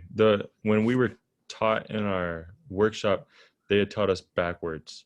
They taught us that a loss would be, since we're going from 6 to 0, that's a loss. Yeah, you're 6 to 0. she said she was confused though, but like I guess that was our bad because we just told her that, and she just went off what we were saying, but like she got a little bit confused. Yeah. Yeah, redox is one of those things where, like, if you forget something, you might get it mixed up. Yeah, because even later on, like, us peerless get it mixed up from time to time, being, oh, reduction, you're losing, but no, you're just lowering the charge, so you're gaining electrons. She could have also been talking about agents, though, because then it would be the opposite agent technically for that reaction. Yeah, so really quickly, whenever something's like oxidized or reduced, it's going to be the opposite of its agent. So, for example, whenever something's oxidized, that element that's oxidized is going to be the reducing agent. So whatever's being reduced, it's going to be the oxidizing agent. And a quick reason for that is since this element, for example, is being oxidized, it's causing the other element to be reduced, meaning it's the reducing agent. So since this element's being reduced, it's causing the other element to be oxidized. So that's why it's considered they're opposite agents. It is a weird, like, flip-flop little thing, but it's chemistry. It's the way we look. It's the way it is. Yeah. I think that's what makes this part so challenging is because your brain has to think like the opposite, or because it's kind of like coming off as like the opposite. Yeah. Like, the best way to look at this is think about like charges. Even though you don't think of oxidation numbers as charges, it's think about it as like, okay, you went from positive to neutral, meaning you gained some negativity, so you reduced your charge. And since reduction is gaining negativity, then I know the opposite is losing negativity or being more positive than its previous state. Yeah, it's a little weird, but I do understand it. So a good way to think about it is just the electron is a negative number. Yes. Just a bit like that. And Think you're trying of to say 0. Exactly. Yeah. So think of your electrons as negative numbers, because that's And the what they bigger are. the The number negative. is, that's the way that it's going to go as losing or gaining. Well, not the bigger, just in general, right? Because you could go from 0 to +1, or say from +1 to 0. So it doesn't matter the size, because in the end, you're changing the same number of electrons, and you'll see that in half reactions. But in this case, seeing as, this went from neutral to positive, meaning it lost negativity, so it's oxidized. While here, this gained negativity, so 1 plus your electron, which you can think it as plus -1, it gained negativity, so this got reduced. Does that help clear up, thinking of what's being oxidized and what's being reduced? Let's see, I'll take that science as a yes. So Man. Hey, it's a little weird because I thought it was the complete opposite. yeah, 0 or 1, I thought it was reduction. yeah, because when we think of reduction, we think of losing, but in this case, it's like it's the other way around. It just takes some practice and memorization, but you guys got this. You guys got this. Don't worry. So, kind of quickly going on here. Let's use the trend that Diego used to kind of save time here. So, starting off with A, we're looking for a redox reaction. So all of these are not redox except for one. So let's use that trend Diego used, where we see here we have a neutral, so by itself, and we look at its products, we see that it's bonded to something. So what does that tell you? Can we take out like B, C, and E?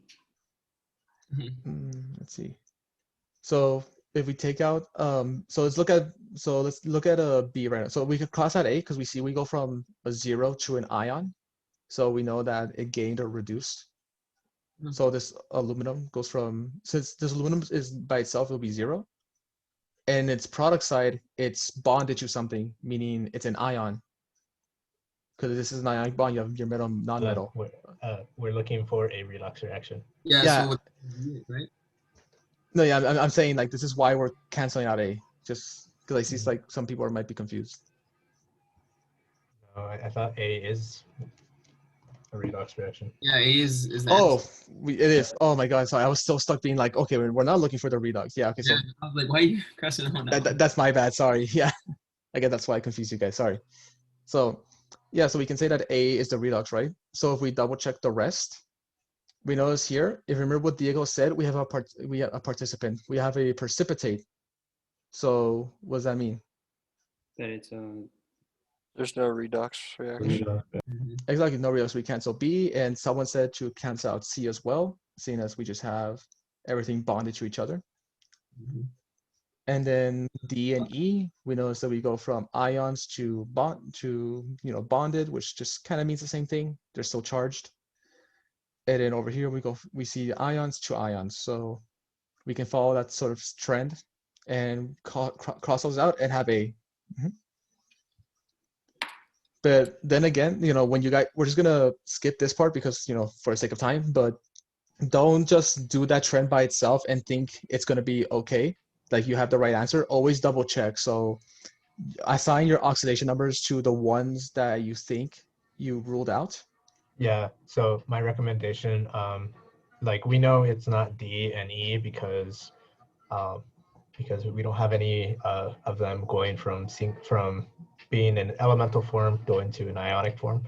But I would still recommend highly going over D and E by yourself, just to reassure yourself that there is no oxidation reaction happening there, because there may be something hidden there and we don't see it. But for the sake of time, we're just gonna move on to the next one, where which of the following is an acid-base neutralization reaction? So we're looking for an acid-base reaction in general. So what is that we're looking for? So how can we identify an acid and how can we identify a base? Doesn't it usually go to it usually breaks out into H2O at the end of the reaction? So one you of need acid and a hydroxide as a base. So let me do this little arrow. So sorry, you can see your name for a moment. One of the products is water. And we noticed that for base is hydroxide and acid was an acid. But if I were to just give you a formula, how can you tell whether it's an acid or not? It produces salt and water. H in the front. So I'm just gonna put X as an unknown. So with an acid, yes, there will be an H at the front. That's how we could tell there's an acid. And someone said that for the other product, it's water and I'm just gonna write down here a salt, which is your metal and non-metal.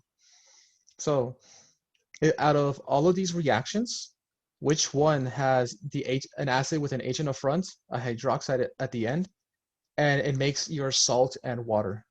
D. Exactly. Wait, did you say D? No, C. D. C, okay. Because I heard D for a moment. I was like, yes. Oh, wait a minute. Yeah, because I'm focused on C. Yeah, so it would be C because here we have lithium hydroxide. We have a base. We have nitric acid, so our H is in the front. And we see that it makes lithium nitrate our salt and then liquid water. So C for sure is, because the rest, they don't seem to have the things that we're looking for of an acid-base reaction. So perfectly C is our answer. Perfect. So let's move on to the next one. Oh, go back to draw. Here it is. So it's asking us for what is the mass of potassium carbonate is needed to prepare 200 milliliters of a solution having a potassium ion concentration of 0.15 molar. So now we're going into concentrations and solubilities. So, well, less solubility, more concentration. So Also, before you start, Evan, this problem may look simple, but trust me, it's a little hard. Because pay attention to what's asking specifically. Pay attention to the context clues in the problem. So very specifically, you may think like solubility, oh, that's easy. I just convert this 0.15 molar to moles, right, and get my mass. But remember, it's saying that it has a potassium ion concentration of 0.15 molar, meaning we have I'm just going to do this real quick. A concentration of potassium ions is equal to 0.150 molar or moles per liter. Should remember that. So this is the concentration of potassium ions, but we want to find the total mass of our potassium carbonate. So who has an idea of how we can carry this out? I would say change milliliters to liters. So let's change our milliliters to liters. So what would that equal to? How can I do that? Just divided by 0.2 liters. So the answer is 0.2 liters, and I feel like I heard you were about to say divide by 1,000, which you are correct. So it'll just be 0.2 liters. So now I have liters of this solution. So what can I do next?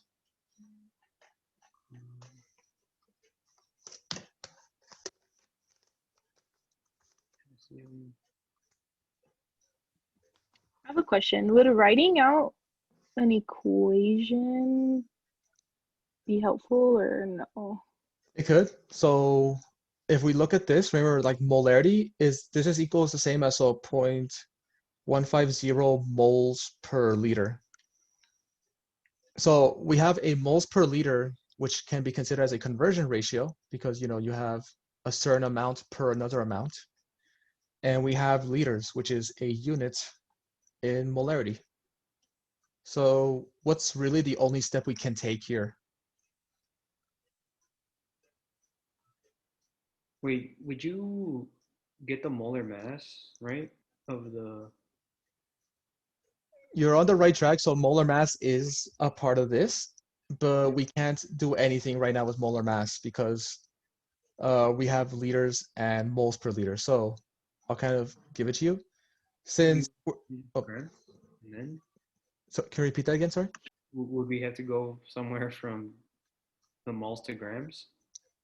Eventually, right? Because it's asking us for a mass, and it's asking us for the mass of this potassium carbonate. So if we're looking for a mass, we want to work our way towards a mass, but all we have is a volume and a concentration. So to kind of quickly give it, remember, so if you can think about it as a conversion ratio, let's start off with our 0.2 liters, right? So we have 0.2 liters of solution, and we have a concentration of potassium ions. So how can I cancel out my liters given these two values here? Do for 1 potassium. Okay. Can you repeat that again? I don't think I'm correct. Put 1 liter on the bottom. So I'll put 1 liter at the bottom because we see this conversion between moles and liters. And if we want to get towards a mass, we need to cancel out our liters since moles can lead us towards a mass. And put the 0.150 moles on the top. Exactly. Remember, this is moles of potassium ions. So we can cancel out our liters. And now we're left with moles. So now we're left with moles of potassium ions. So for now, So for now, let's solve. How can I solve for my moles of potassium right now? With the molar mass. with the molar mass. And what is the, well, before, we don't want to convert to grams just yet. First I want to find the number of moles of potassium ions. Yes. Oh. So 0.2 times 0.15, what does that give me? Got 0.03. Exactly, 0.03. So let's do 0.03 moles of potassium, or potassium ions within, and that's within our entire concentration. But remember, we can't just convert this straight to grams because we're missing the carbonate. So what we can do is we can correlate the number of moles of potassium we have to the number of moles of carbonate we have. So let me clear this up to make some room. So you have 0.03 mole of potassium. So if I want to find out how much moles of carbonate are proportional to my potassium, how can I correlate that to it? Just by looking at this formula. You would have to divide by the 2, right? Of the 2 potassium ions. Exactly. So let's write this down in our dimension analysis table. So you have 0.03 moles of potassium. So let me write this off back here because eventually we'll have to add it on. Can you actually do an equation for that? That may help them a little bit. An equation. So yeah, I was gonna say, can we use an equation? Let's see. That may help them because I feel this is a very confusing problem, even though it looks simple, simply because this has potassium ion. Can you do an equation of the dissociation? Oh, okay. Wait, what do you mean? So what does the potassium carbonate dissociate into? Oh yeah. So we have potassium ions and then your carbonate ions. So CO3 minus 2. So if we have, so to kind of start off, since we have a concentration of potassium ions, and we have the solution, the volume of the entire solution, right? And we know we can get to moles of potassium. So we can get a mass of potassium from that. But we want to know how much carbonate is also in there because we want to find the mass of potassium carbonate. So for that, if you remember mole to mole ratio, we want to find how much carbonate is proportional to our 0.3 moles of potassium. So we can take that number of moles of carbonate and add it on to our moles of potassium. Does that make sense? So you're pretty much just getting like the mass, the molar mass for in total? Yeah, we're just getting the total molar mass. So you get the total molar mass of the whole compound, and then you divide it by the ion that you want, right? Which is just the potassium. And since you have 2, you'd be dividing it by 2? Exactly. So in this case, since we can see this 2 for every 2 potassium ions, or for every 2 moles of potassium ion for every 1 mole of carbonate, because here we have, if it dissociates into 2 potassium ions and 1 carbonate ion, we can reflect that into moles. So like you said, we divide by 2 potassium. So, but by 2 moles of potassium ion over 1 mole of carbonate ion. So if our moles of potassium cancel out, we're left with moles of carbonate. And how many moles of carbonate does that give me? 0.015. 0.015 moles of carbonate. So now that I have mole, let me just get the different color here. I have moles of potassium ions. It's just a really bad drawing, potassium ion. And then 0.015 moles of carbonate ions. So all it's left to do to get the total moles of potassium carbonate is to add them up. So if I were to add those 2 numbers up, what would that give me? 0.18. I would get 0.18 moles of potassium carbonate. So now that I have that amount and it's asking for a mass, how can I convert my moles of potassium carbonate to grams of potassium carbonate? Then you get molar mass. Now we use the molar mass. And what would be the molar mass of potassium carbonate? 138.21. 138.21 grams. over 1 mole of the substance. I'm not going to write because there's not enough space. Excuse me. So our mole, oh, sorry, it'd be the other way Wouldn't around. it be flipped? Yes, it would be, my bad. So, let me scroll back down. Yeah, so we would have our moles at the bottom and our grams at the top. So what was it again? 138 point what again?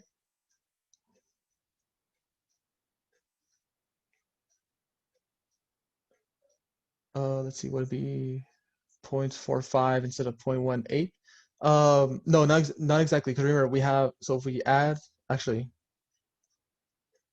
oh yeah, it would be, yeah, my bad. Yeah, because we have 0.03 plus 0.015, 0.045. Yeah, 0.045. Exactly. So let's fix that real quick. My bad. Thank you for catching me on that. So going back to this, we have 0.045 moles of potassium carbonate. And so to get our molar mass, we have 138 grams over 1 mole.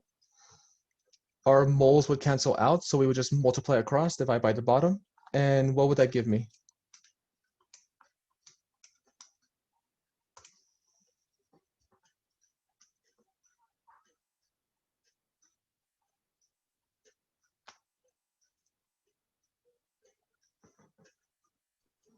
I got 6.2, but I think Me too.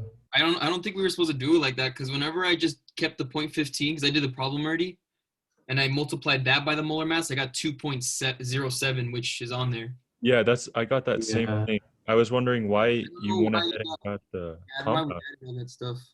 Let's see. Actually, did I do something wrong, Diego? Yeah, you did. It's okay. I think you may have overcomplicated it with the carbonate part. I may have. Yeah, we don't really need that portion. Is it okay if I annotate actually? Yeah, go. Let me clear this. Yeah. Okay. So what you can keep is your 0.3. That I would leave. You can leave that actually. All right, it's okay. I'll write it in. Don't worry. Okay. So your equation up here. What does this yield?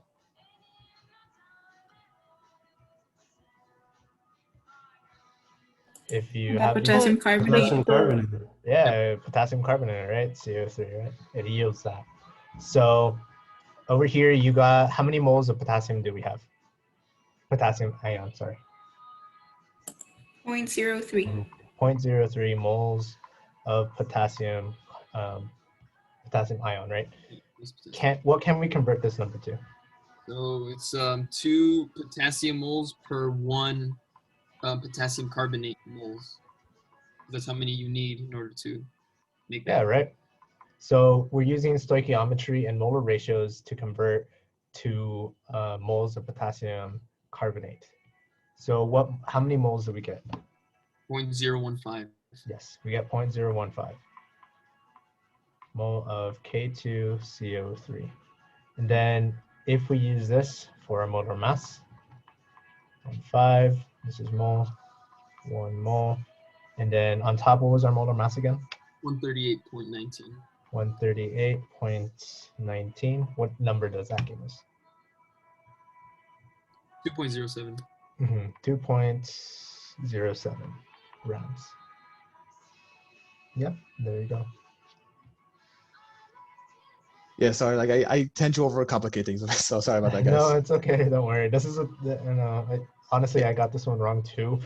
Actually, I did like polar opposite of what you did. I completely disregarded the potassium ion, and all I did was I convert. Some of you guys may have read this problem and be like, "Oh, okay.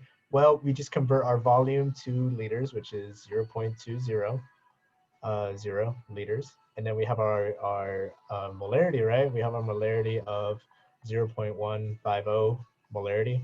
All I did was I calculated the moles, and then I converted this into grams. And I said, all right, answer is A, that's it. I didn't read. I didn't read that it was potassium ion. So don't worry, I have it wrong. Like I solved all the problems beforehand just to help me out. And I did it wrong the first time around, so don't worry. So yeah, point of is, read the problem carefully for any context clues like that. Especially now that we're you guys are getting to the realm of more word problems than really just them giving you Diego. values. Yeah, what's up? I actually did the same thing as you. I got 4.15 because I wasn't reading I didn't take into consideration the 2 potassium ion. So, Yeah. but then I went ahead and I just figured you could also just divide by 2 since there's 2 in the compound, and that also will give you Yeah, the 2. that's another way to get it back. But in the context I took that as my final answer, and I'm like, ha, I'm done. But you're not. Yeah, my answer was completely wrong. So yeah, do read the problem. Also, it is 7:30. So we'll say, actually, I need to go somewhere right now. So I need to be somewhere. So Alan, I got this. it's up to you if you want to end it here.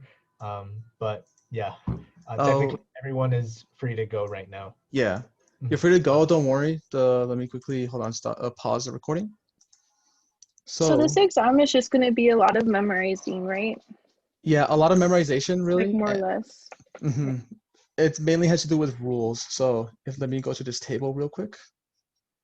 Let's see, Shift F5. Perfect. So this table is in your workbook, except it's not as detailed like I have the examples here. So going on to numbering your oxidation numbers. So the first rule is elements of self-combining substances. So your diatomic elements and your elemental elements, so like your metals, so you just have something like copper, like Cu or Fe, is going to have that oxidation number of 0. As well as like we see O2. So let me move some stuff around. So O2 as well will have the oxidation number of 0 because it's bonded to itself. So all your diatomic elements, if they're bonded to each other, so like your hydrogen gas, your nitrogen gas, bromine gas, iodine gas, or liquid. Well, bromine's a liquid, but you get the picture, right? So going on. Oh, go ahead. 3 oxygens? Oh, sorry, can you repeat that? Would the same thing go for if it had 3 oxygens? Oh, you mean like ozone? Like just O3? Yeah, O3 is ozone. I want to say yes, but also no, because ozone is a weird compound. So I don't think you guys are gonna run into it. So don't worry about something like I get O3. this question. Correct me if I'm wrong, but do you also mean like if it was like Fe3? Fe3. Do you mean Fe plus 3 or? No, Fe and then 3 subscript. Yeah.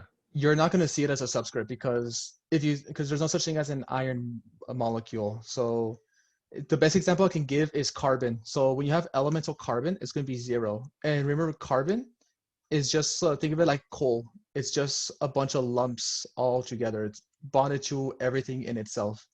Same thing like a diamond. Diamond's just pure carbon, but you don't call diamond a molecule of carbon. Same thing applies to your metal. So like Fe, for example, iron. Whenever it's like in a sheet of iron, you kind of see like a chain link fence like this. So it's not really like a set number of iron. It's just a molecule of iron.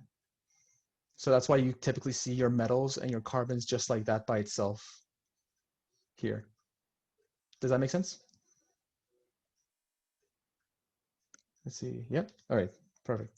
So kind of a little bit of a more of explanation of why it is written that way instead of, putting like a subscript. So with that, your element, anything that's bonded to itself or elemental is going to have an oxidation number of 0. Now, going on to deciding, what if it's bonded to something? So ions of only one atom, the oxidation number is equal to the charge. Now, do keep in mind, like how with the rubidium example we did, because rubidium can be weird sometimes, and a bunch of other metals where it's always safe to double check, by using making that equal X after you solve your other compound.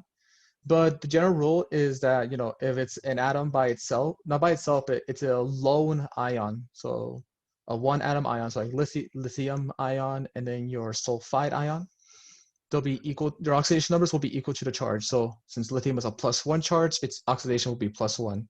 And since sulfide is a -2, its oxidation will be -2. But it's always safe to double check, because if you notice how your oxidation numbers kind of add up to 0 in a neutral compound, do be careful. Like I said, if you're working with rubidium, a lot of times I've seen it like that. Sometimes rubidium might just say be a +2 for no reason. Well, there is a reason, but it's not one you had to worry about. So do double check your oxidation numbers that they add up to 0 in a compound, just to be safe. So what would be the difference between rule 1 and 2? So for rule 1 is if it's by itself elemental. So let's do this real quick. Let's say I have Rb, and then over here I have rubidium hydroxide. So we see here that rubidium, there's not bonded to anything. It's by itself, it's elemental. There's no charge dictating that it is an ion. So seeing this by itself, that means it's self-combining. So like you saw the example with iron, it means it's just in a lump of itself, of its element, like so. So since it's bonded to itself, its oxidation number would be 0. But in this case, we see it's bonded to hydroxide, right? So is this an ionic or a covalent bond?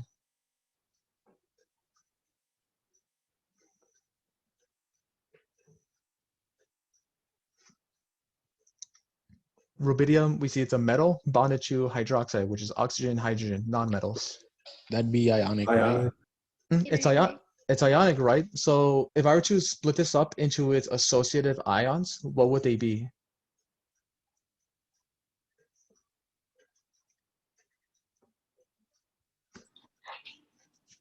Rubidium plus Rubidium, 1. oxygen, and hydrogen. So rubidium plus 1, and then hydroxide, which is OH minus 1. Exactly. So since rubidium is a lone atom or a lone atom ion with a charge of +1, seeing that the rule of ions of only one atom, their oxidation number is equal to the charge, what would be the oxidation number for this rubidium atom? +1. It'd be +1. Exactly like okay. Thank you. You're welcome. Perfect. And as far as regarding the oxidation numbers for these two, that's going to be down here in these lower rules, which we'll get to right now. So I'll leave that up there for now.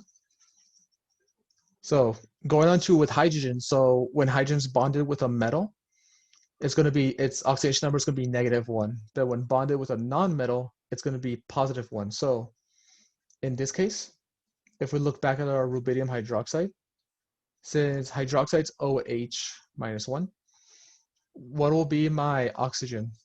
What oxidation number would it be? -2. Oh, I said oxygen. Yeah, so oxygen is -2. I meant to say hydrogen. My bad, since we were just covering the hydrogen example. So our hydrogen is bonded to oxygen. So what would be its oxidation number? +1. +1. It'd be +1, exactly. So here it would be +1. And like we said, oxygen is -2. And over here in the rules where oxygen is always going to be -2, but in your workbook, it also says that fluorine will always be -1. So do keep that in mind. But what if I have, so fluorine or fluoride is going to be F-1, right?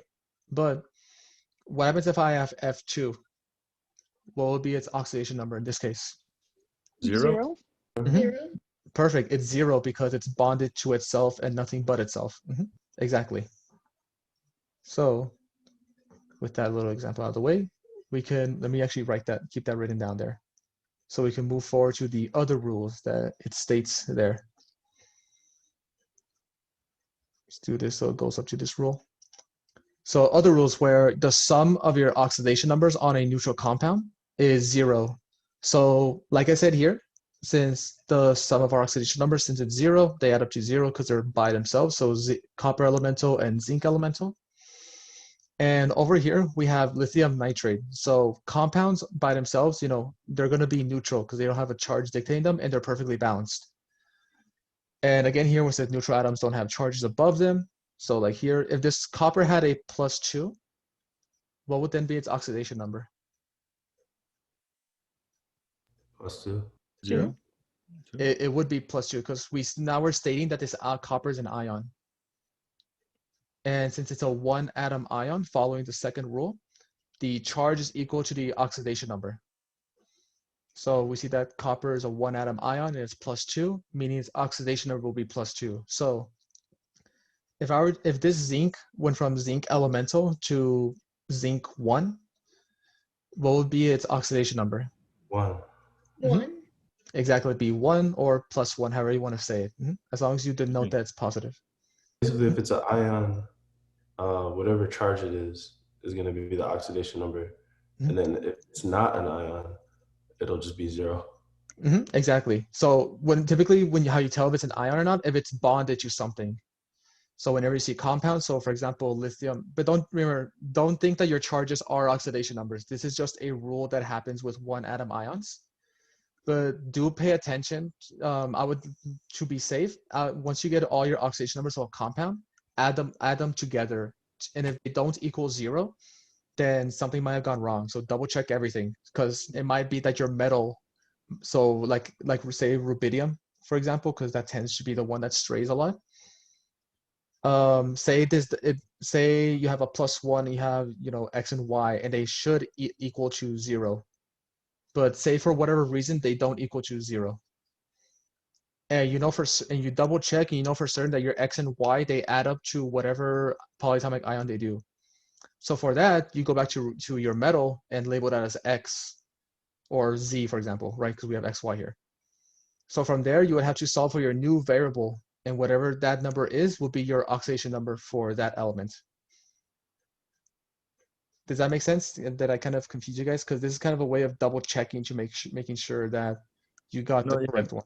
That's good. But going back to the rubidium hydroxide that you put on the top, so you separated them and found out their separate oxidation charges, right? Or numbers. Okay, and then whenever you had the, are you going to combine them to equal them to 0 as well?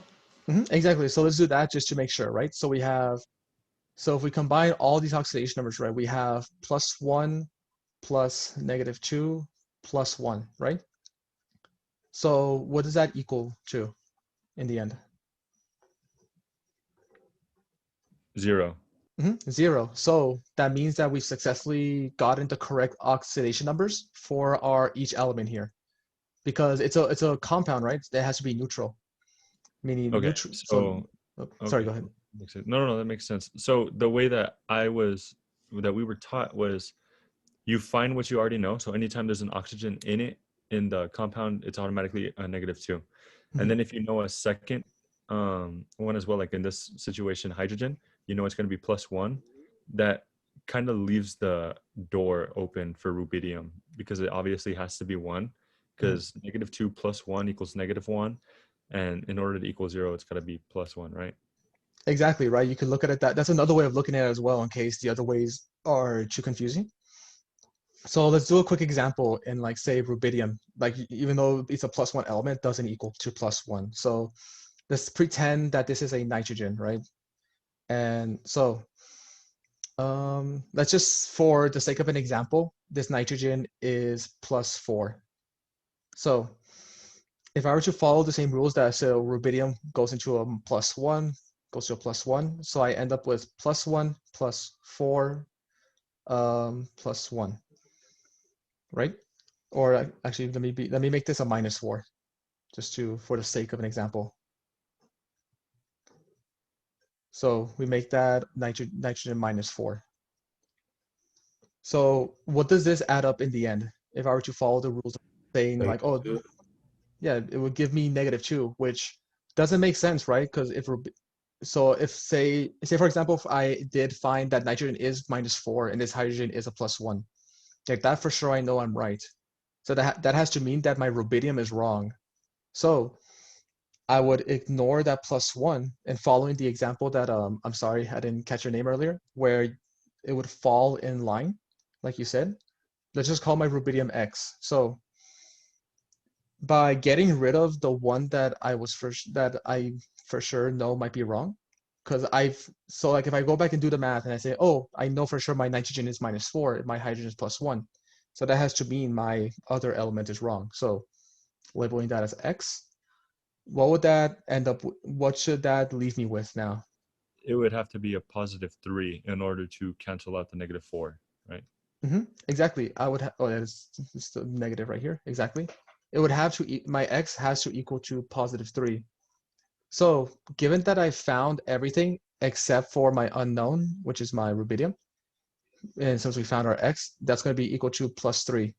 So if I were to add these all up again, just to double check, so 3 plus -4 plus 1, this will give me 0 now. So now that I see that my total oxidation numbers cancel each other out, equaling to 0, then I know that this rubidium is now +3.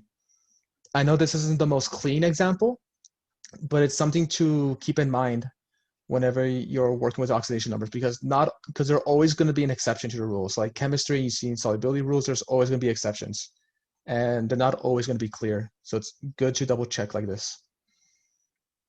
Does that make sense? Are there any? So, going back to what Jaden said about the H being +1 with the oxygen, which is a non-metal, and then oxygen being a -2, so that wouldn't apply to the rubidium. No, that wouldn't apply because the oxygen is is not bonded to the metal itself. It's bonded to the O because it's a hydroxide. The only time, so typically in formulas, you'll see whatever's bonded to it, you'll see it next to that atom. So like rubidium hydroxide here, you'll see that this rubidium is bonded to the oxygen and this hydrogen is bonded to the oxygen, meaning this hydrogen has nothing to do with the metal because originally it was an OH. Does that make sense? Yeah. So then oxygen, hydroxide, will it always be have a certain oxidation number, or will it be subject to change? Hydroxides will always be -1. That's how it is. And you'll learn later in the semester when you get into structures. But since we know that all hydroxides are -1, let's say, for example, we didn't know what oxygen is. Let's call that X, right? But we know that for hydrogens bonded to nonmetals, they are +1, right? So if we have -1 is equal to X plus 1, what would my X equal to?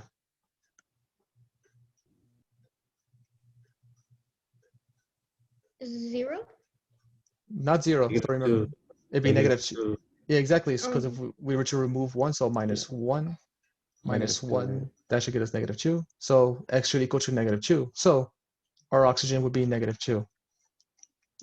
So that's always going to be like that, no matter how you look at it. Does that kind of help answer your question there? Yeah, and then you said that the rubidium was a +3, right? For that example, right? It was like an example to show you that, not the charge won't always equal to the oxidation number. So this rule may vary. So it's always good to double check. I say rubidium because rubidium tends to be the one that is used in those examples. But okay, so what you were saying is, so you just know it's -1 based off of the fact that oxygen is -2 with its charge, hydrogen is +1, -2 plus 1, that leaves you with -1. So all of it together is -1. So in reality, you don't have to really even separate it because rubidium has to add 1 in order to make it 0. Exactly. So think about it as if you were back from module 2, right? Where you're combining your elements, right? Trying to see what they make when you make them into a compound, right? You can look at it like that as well. But just remember not to confuse oxidation numbers with charges, because it is a common mistake, but it's like how we kind of identify them as well. So you guys have any questions, or did I confuse anyone? If I did, can you let me know what exactly it is? So you said the rubidium is +3, but then the hydroxide has a charge of -1. So then net +3 minus 1, that'd be that. But that was only for the example. Yeah, that was the example where I replaced the oxygen with a nitrogen, and just for the sake of example, I just said this was -4, just for the sake of example, to show you that, like, your metal may not always be, its charge. Right.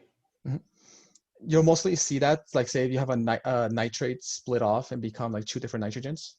That's another way, but you'll look at it, and once you start assigning these numbers, just by isolating them and separating them, you'll see that they should add up to 0, and if they don't, then you'll know what you change. Sorry if I kind of had some confusion there, but it's just something to keep in mind. Do you think you could just do one full example with us, like a full chemical equation example? Oh yeah, for sure. Here, I actually have one in this PowerPoint. So if we go here to solving redox, so first of all, you're given this reaction here. So the first thing to know, remember, whenever you see a reaction, never assume it's balanced, because when you see no coefficients like this. So is this reaction balanced, first of all? No, I don't think so. It's not. So what can I do to balance it out?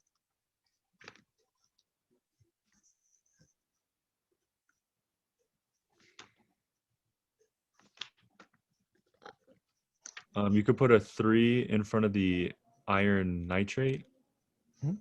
A 3 in front of iron nitrate? And then you could put a, or no, a 2, I'm sorry, a 2. And then a 3 in front of the copper nitrate. Then a 3 in front of here. So and then you need to put a 3 in front of the copper. Is this it? In front of And a 2 in front of the iron. So if we just double check to make sure it all adds up, we have 2 irons on our reactant side. And we see here we have 2 irons. Here we have 3 copper. We have 3 copper. Then 6 nitrates, because remember there's 2 nitrates multiplied by this 3 coefficient. So 6 nitrates. And we look on our product side, this 2 applies to this nitrate times this 3. So that's 6 nitrates as well. So the reason I'm focusing on like just saying nitrates and not just nitrogen and oxygen is because we see that nitrate doesn't split off into oxygens or nitrogens elsewhere. So it's safe to assume that this nitrate will stay like this to count it. But in the event, like say there's like an oxygen right here, then that's when we would separate it into the number of nitrogens and the number of oxygens, because we have a oxygen elsewhere in the reaction on the product side. Does that make sense? Yeah. All right. Yeah. So keep that in mind when balancing out. There's kind of like a little shortcut way here. So yeah, this is all perfectly balanced already. So let me clear this up. And we can move forward. Sorry, I don't know why my mouse isn't really working that well. There we go. Perfect. So here's our balance equation. And the next thing is to assign oxidation numbers. So from left to right, let's start with elemental iron or solid iron. What would be its oxidation state there? 0. 0. 0. Exactly, perfect. It'd be 0, right? And we have here copper 2 nitrate. So what ions does this split up into? So nitrate has -1. So nitrate is -1. And what then else? that means Cu would have to be a +1? Not quite. Could remember. +2, sorry. +2, exactly, because if we have 2 nitrates that are -1, that means our 1 copper has to be +2. Exactly. So given that this copper, well, let's start off with this nitrate just to make sure. So what elements in here do we know for certain of its oxidation? What is -2? Oxygen. Exactly. We have a -2 oxygen for sure. So we have that, but we don't know for certain what nitrogen is. So how can I find nitrogen?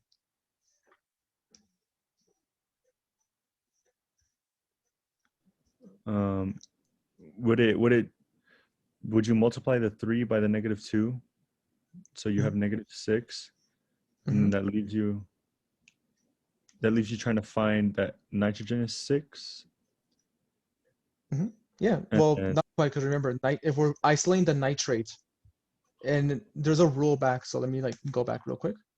Over here, where the very bottom, like the sum of your oxidation numbers for an ion or polyatomic ion is equal to the ion's charge. So it's -1. Exactly. So if nitrate has a charge of -1, the nitrate's oxidation number is -1. So if we go back here, so if nitrate is -1, that means the sum of my oxidation states within each atom must equal to -1. So if I have my total, like you said, where 3 times -2, because I have 3 -2s is -6, and nitrogen is x, that must be included in my equation here because I'm trying to find for that x from the sum. It's 5, right? 5. For nitrogen, it's 5. Exactly. My x would equal to +5. So let me clear this up. So my nitrogen is now +5. So now that I have 2 out of my 3 oxidation states for my compound, how can I find copper now? So let's make copper X. So now we're dealing with a neutral compound where the whole thing must equal to 0.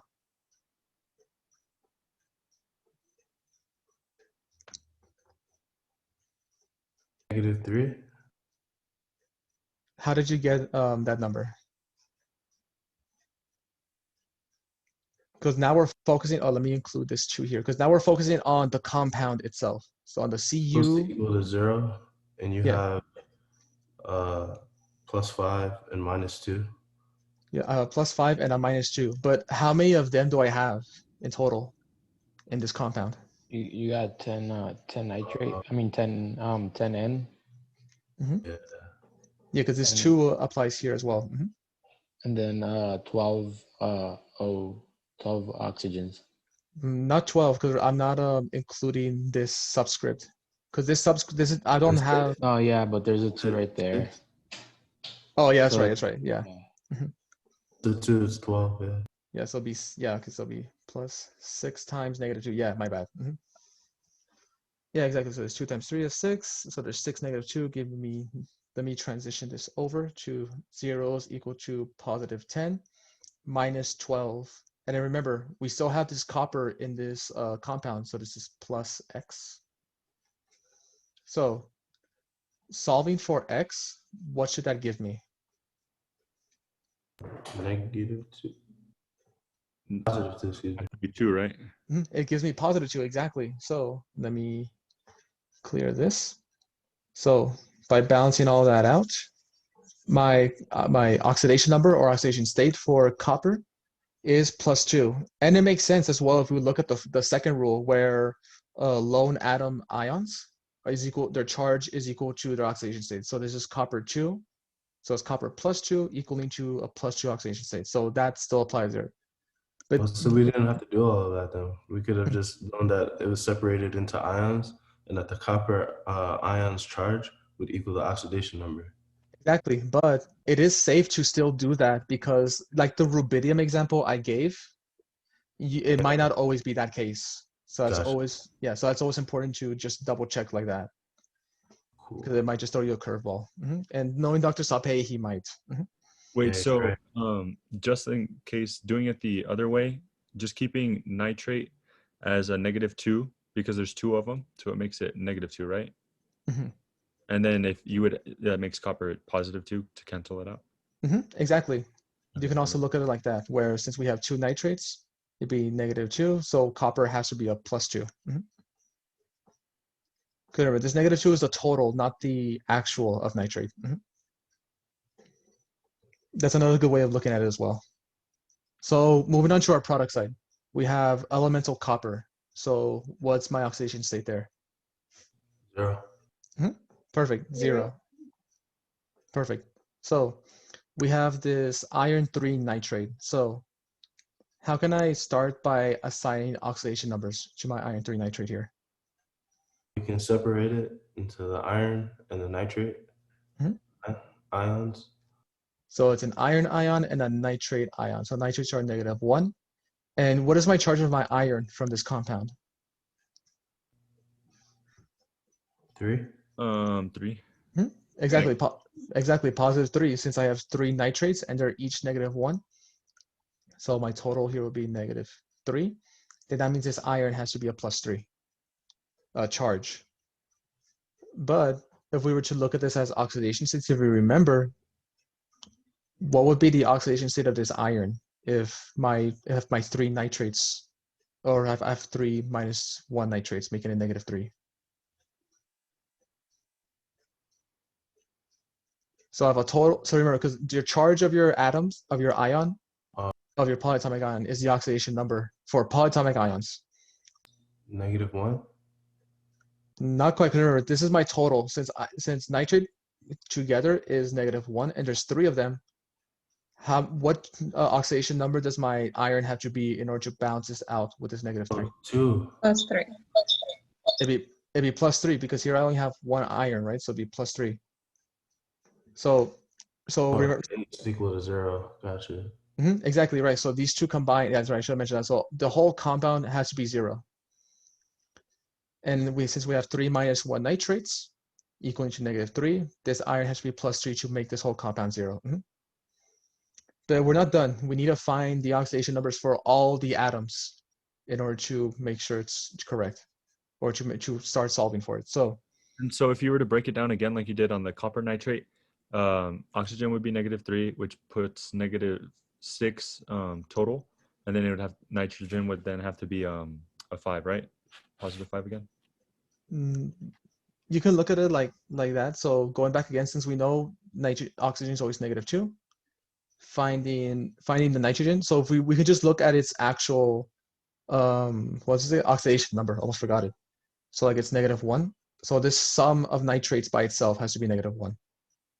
So if we have -1 is equal to our -6, because we have 3 -2s in our nitrates, plus X, because we're labeling our nitrogen as X.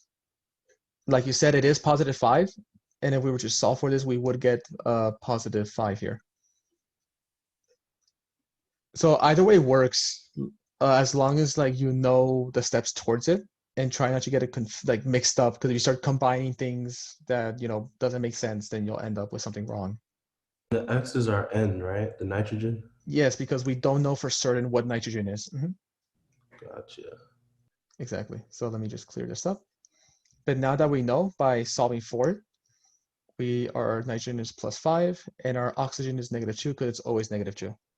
So now that we found all of our oxidation, so this is the basics really. This is it for assigning oxidation numbers. Do you guys, is there any confusion? Did I maybe lose some of you along the way? Any questions? Or maybe something you guys didn't understand? The -2 on the oxygen, I believe. It's always going to be -2. So in your rules, back here, oxygen and fluorine, they're always going to be the same. So oxygen will always be -2 and fluorine will be -1. Okay. And then so for the nitrates, I mean the polyatomic ions are always going to be the charge of it. In this case, they will be, yeah. And I know it's kind of hard for you guys to, or it's sudden for you guys to remember every charge of a polyatomic ion, but they will make sense later in the semester when you learn about valence structures. So then you said that we need to find about each the oxidation number for each of the atoms or elements. You use that -2 charge on the oxygen to find the +5 on that nitrogen, right? Yes, and we do that because if you remember, nitrates is -1. So if the sum of these two oxidation states have to equal -1, then we can set it up like an algebra equation. So our -1 is equal to, we see -2, but there's 3 of them since there's 3 oxygens, so 3 times -2 plus whatever's left over. In this case, since we didn't know nitrogen before, that would be our X. And then we would start solving for X. Does that make sense? So then 5, you did the 6 minus 5, right? No, 5 minus 6 gives you that -1. Yeah, exactly. Yeah, so our 5 minus 6 gives us that -1 right there in total. Then the whole ionic compound should equal 0, right? Yes, because since it's bonded to this iron here, because all compounds, they strive to be neutral. So this whole thing, our iron 3 nitrate should all equal to 0, meaning we account for those 3 nitrates in total. So in total, there are 9 oxygens and 3 nitrogens. So all of those. We don't use the coefficient, right? We only go by the subscript. We don't use the coefficient of the 2. Yeah, because the coefficient is only there because of the reaction, because we need to balance out the reaction. But since we're only focusing on the molecule itself, we just focus on what's in what we had originally of that molecule. Thank you. You're welcome. Any other questions, or is anyone still confused about how we got here or how we assign these numbers and why? No, So actually, sorry. You got the 5 by the algebraic equation that you did, right? Yes, since nitrates are always going to be -1. And remember, they have to be you get them because they're the sum of your oxidation numbers from each atom. So since nitrogen's unknown, we'll call that X. And for oxygens, they're always -2. But since there's 3 of them, we need to compensate for it by multiplying by that amount. So it'd be 3 times my oxidation number of oxygen, because we're looking for my total sum of it. All right, I get it. Perfect. All right. So any other questions? It's okay if like you feel like if it's already been asked and you missed it out, it's okay. This is for you guys. I just wanted to ask, just for clarification, one more question. So if, just because I know Dr. Saupe's physical questions, like when he words it, can be tedious. If it asks for a redox reaction, it's asking for a whole chemical form equation that just gains, right? Not just, because remember, whenever something gains, something has to lose. It's a relationship. Okay, so if it's asking for a redox reaction, I just want to clarify what the difference between a redox reaction, an oxidation reaction, and an oxidation reduction reaction. Oh, so redox and so reduction and oxidation, they're the same reaction, because you can't have one without the other. Because if you were to just gain electrons, those electrons have to come from somewhere. You have to remember the conservation of mass. And do you guys want me to complete this redox reaction? Because there's more to it, because there's something called half reactions and so forth. Yeah. And because that explains your question right there, Jaden, about why, because redox is like reduction and oxidation. They're the same reaction. So let's move on real quick, just so I can show you where the oxidation numbers are correct, right? So what you do, let me go back, is right now let's see which one is being oxidized and which one's being reduced. So a quick refresher, what does it mean when you oxidize? It loses losing electron. You lose electrons, and when you get reduced, Gaining an electron. Gaining electrons. Exactly. It's a bit of habit, trust me. But like you guys will get it down. So we want to see which element has lost or gained electrons. So either gained or lost its charge, or its charge went down or up. So starting off with iron, on our yeah, it went from a 0 to a +3 from reactants to products. So what does that mean? It lost an electron. Exactly. It lost negativity. It lost electrons because electrons are negative. So it went from neutral to positive. So our iron was oxidized. So let's look at the rest. We see, let's look at nitrogen, went from +5, it stayed as a +5. Oxygen went from -2 and it stayed as a -2, so nothing there. But copper, it went from a +2 to a 0. So what does that mean? Gained electrons. It gained negativity, its charge got reduced, perfect. So that means it got reduced. And as far as its agents, iron is the reducing agent because since it got oxidized, it caused copper to be reduced. And since copper got reduced, it caused iron to oxidize, making it the oxidizing agent. Are there any questions so far? So when he may ask us, what's the reducing agent or what is the oxidizing agent between two elements, right? And this is what you would do, right? It is what you would do. You would look at, so if it's asking for your reducing agent, you're gonna look to what's oxidized because that's what causes the other element to be reduced. Okay. And vice versa. So remember, your agents is the opposite of what happened to that element. Yeah. So yeah, I get it. Yeah.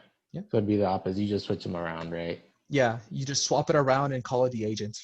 All right. Any other concerns? Any other questions you guys may have? Any confusion? Let's see. I'll take that silence as a no. So, Jaden, I am going to answer your question that you asked earlier. It's just, this is kind of the steps towards it. Yeah, no, thank you. So going on to half reactions, of like how you said, like why oxidation and reaction? Because remember, whenever something loses its electrons, they have to go somewhere because like the conservation of mass, everything is contained within that reaction equation. So you have to end with what you started. And much like electrons, so your half reactions, they count the number of electrons being transferred. And that's how and that's what the whole point of redox is, to see where these electrons went and where they were. So to kind of start off here, this is what a half reaction would look like, where we would take we would only focus on what's being oxidized and reduced in our main reaction, and we bring it down. So since iron is being oxidized, this half reaction for iron here, we just cross out this copper nitrate, cross out this copper, and we see iron nitrate, but we cross out the nitrate because we're only focusing on the iron. So we look at this here and we see that from our reactant side, we have iron going from a 0 to a +3 ion, as seen here in our main reaction.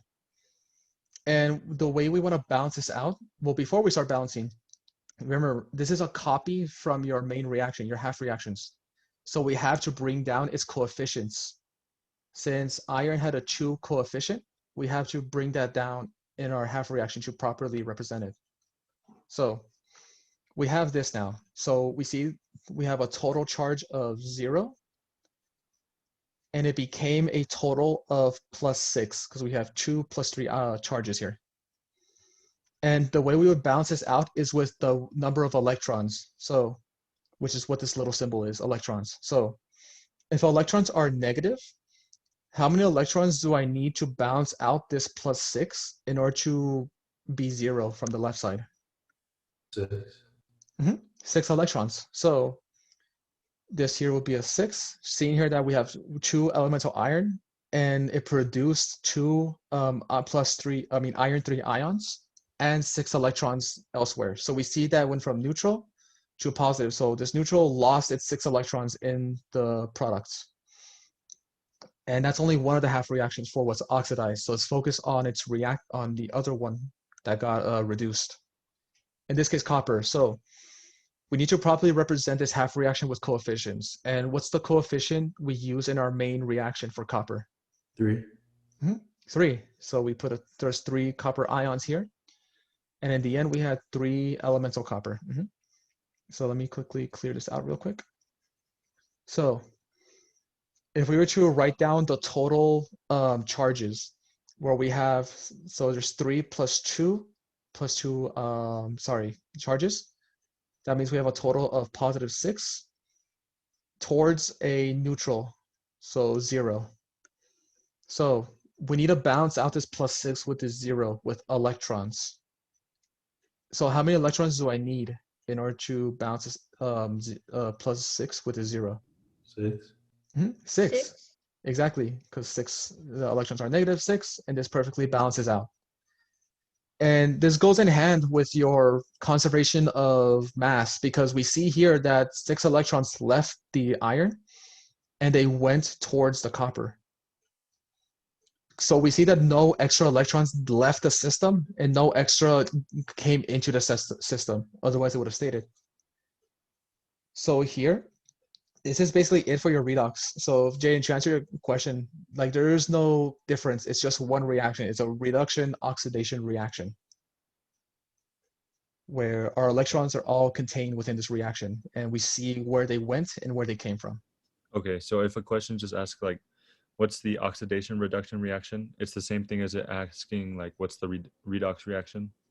Exactly. Okay.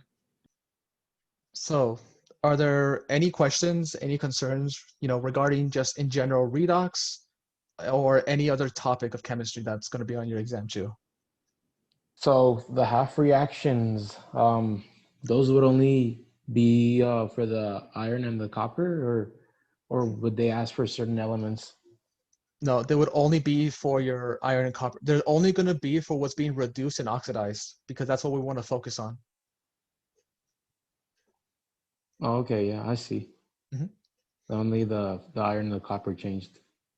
Yeah, exactly. And then the E minus, on what side would that go again?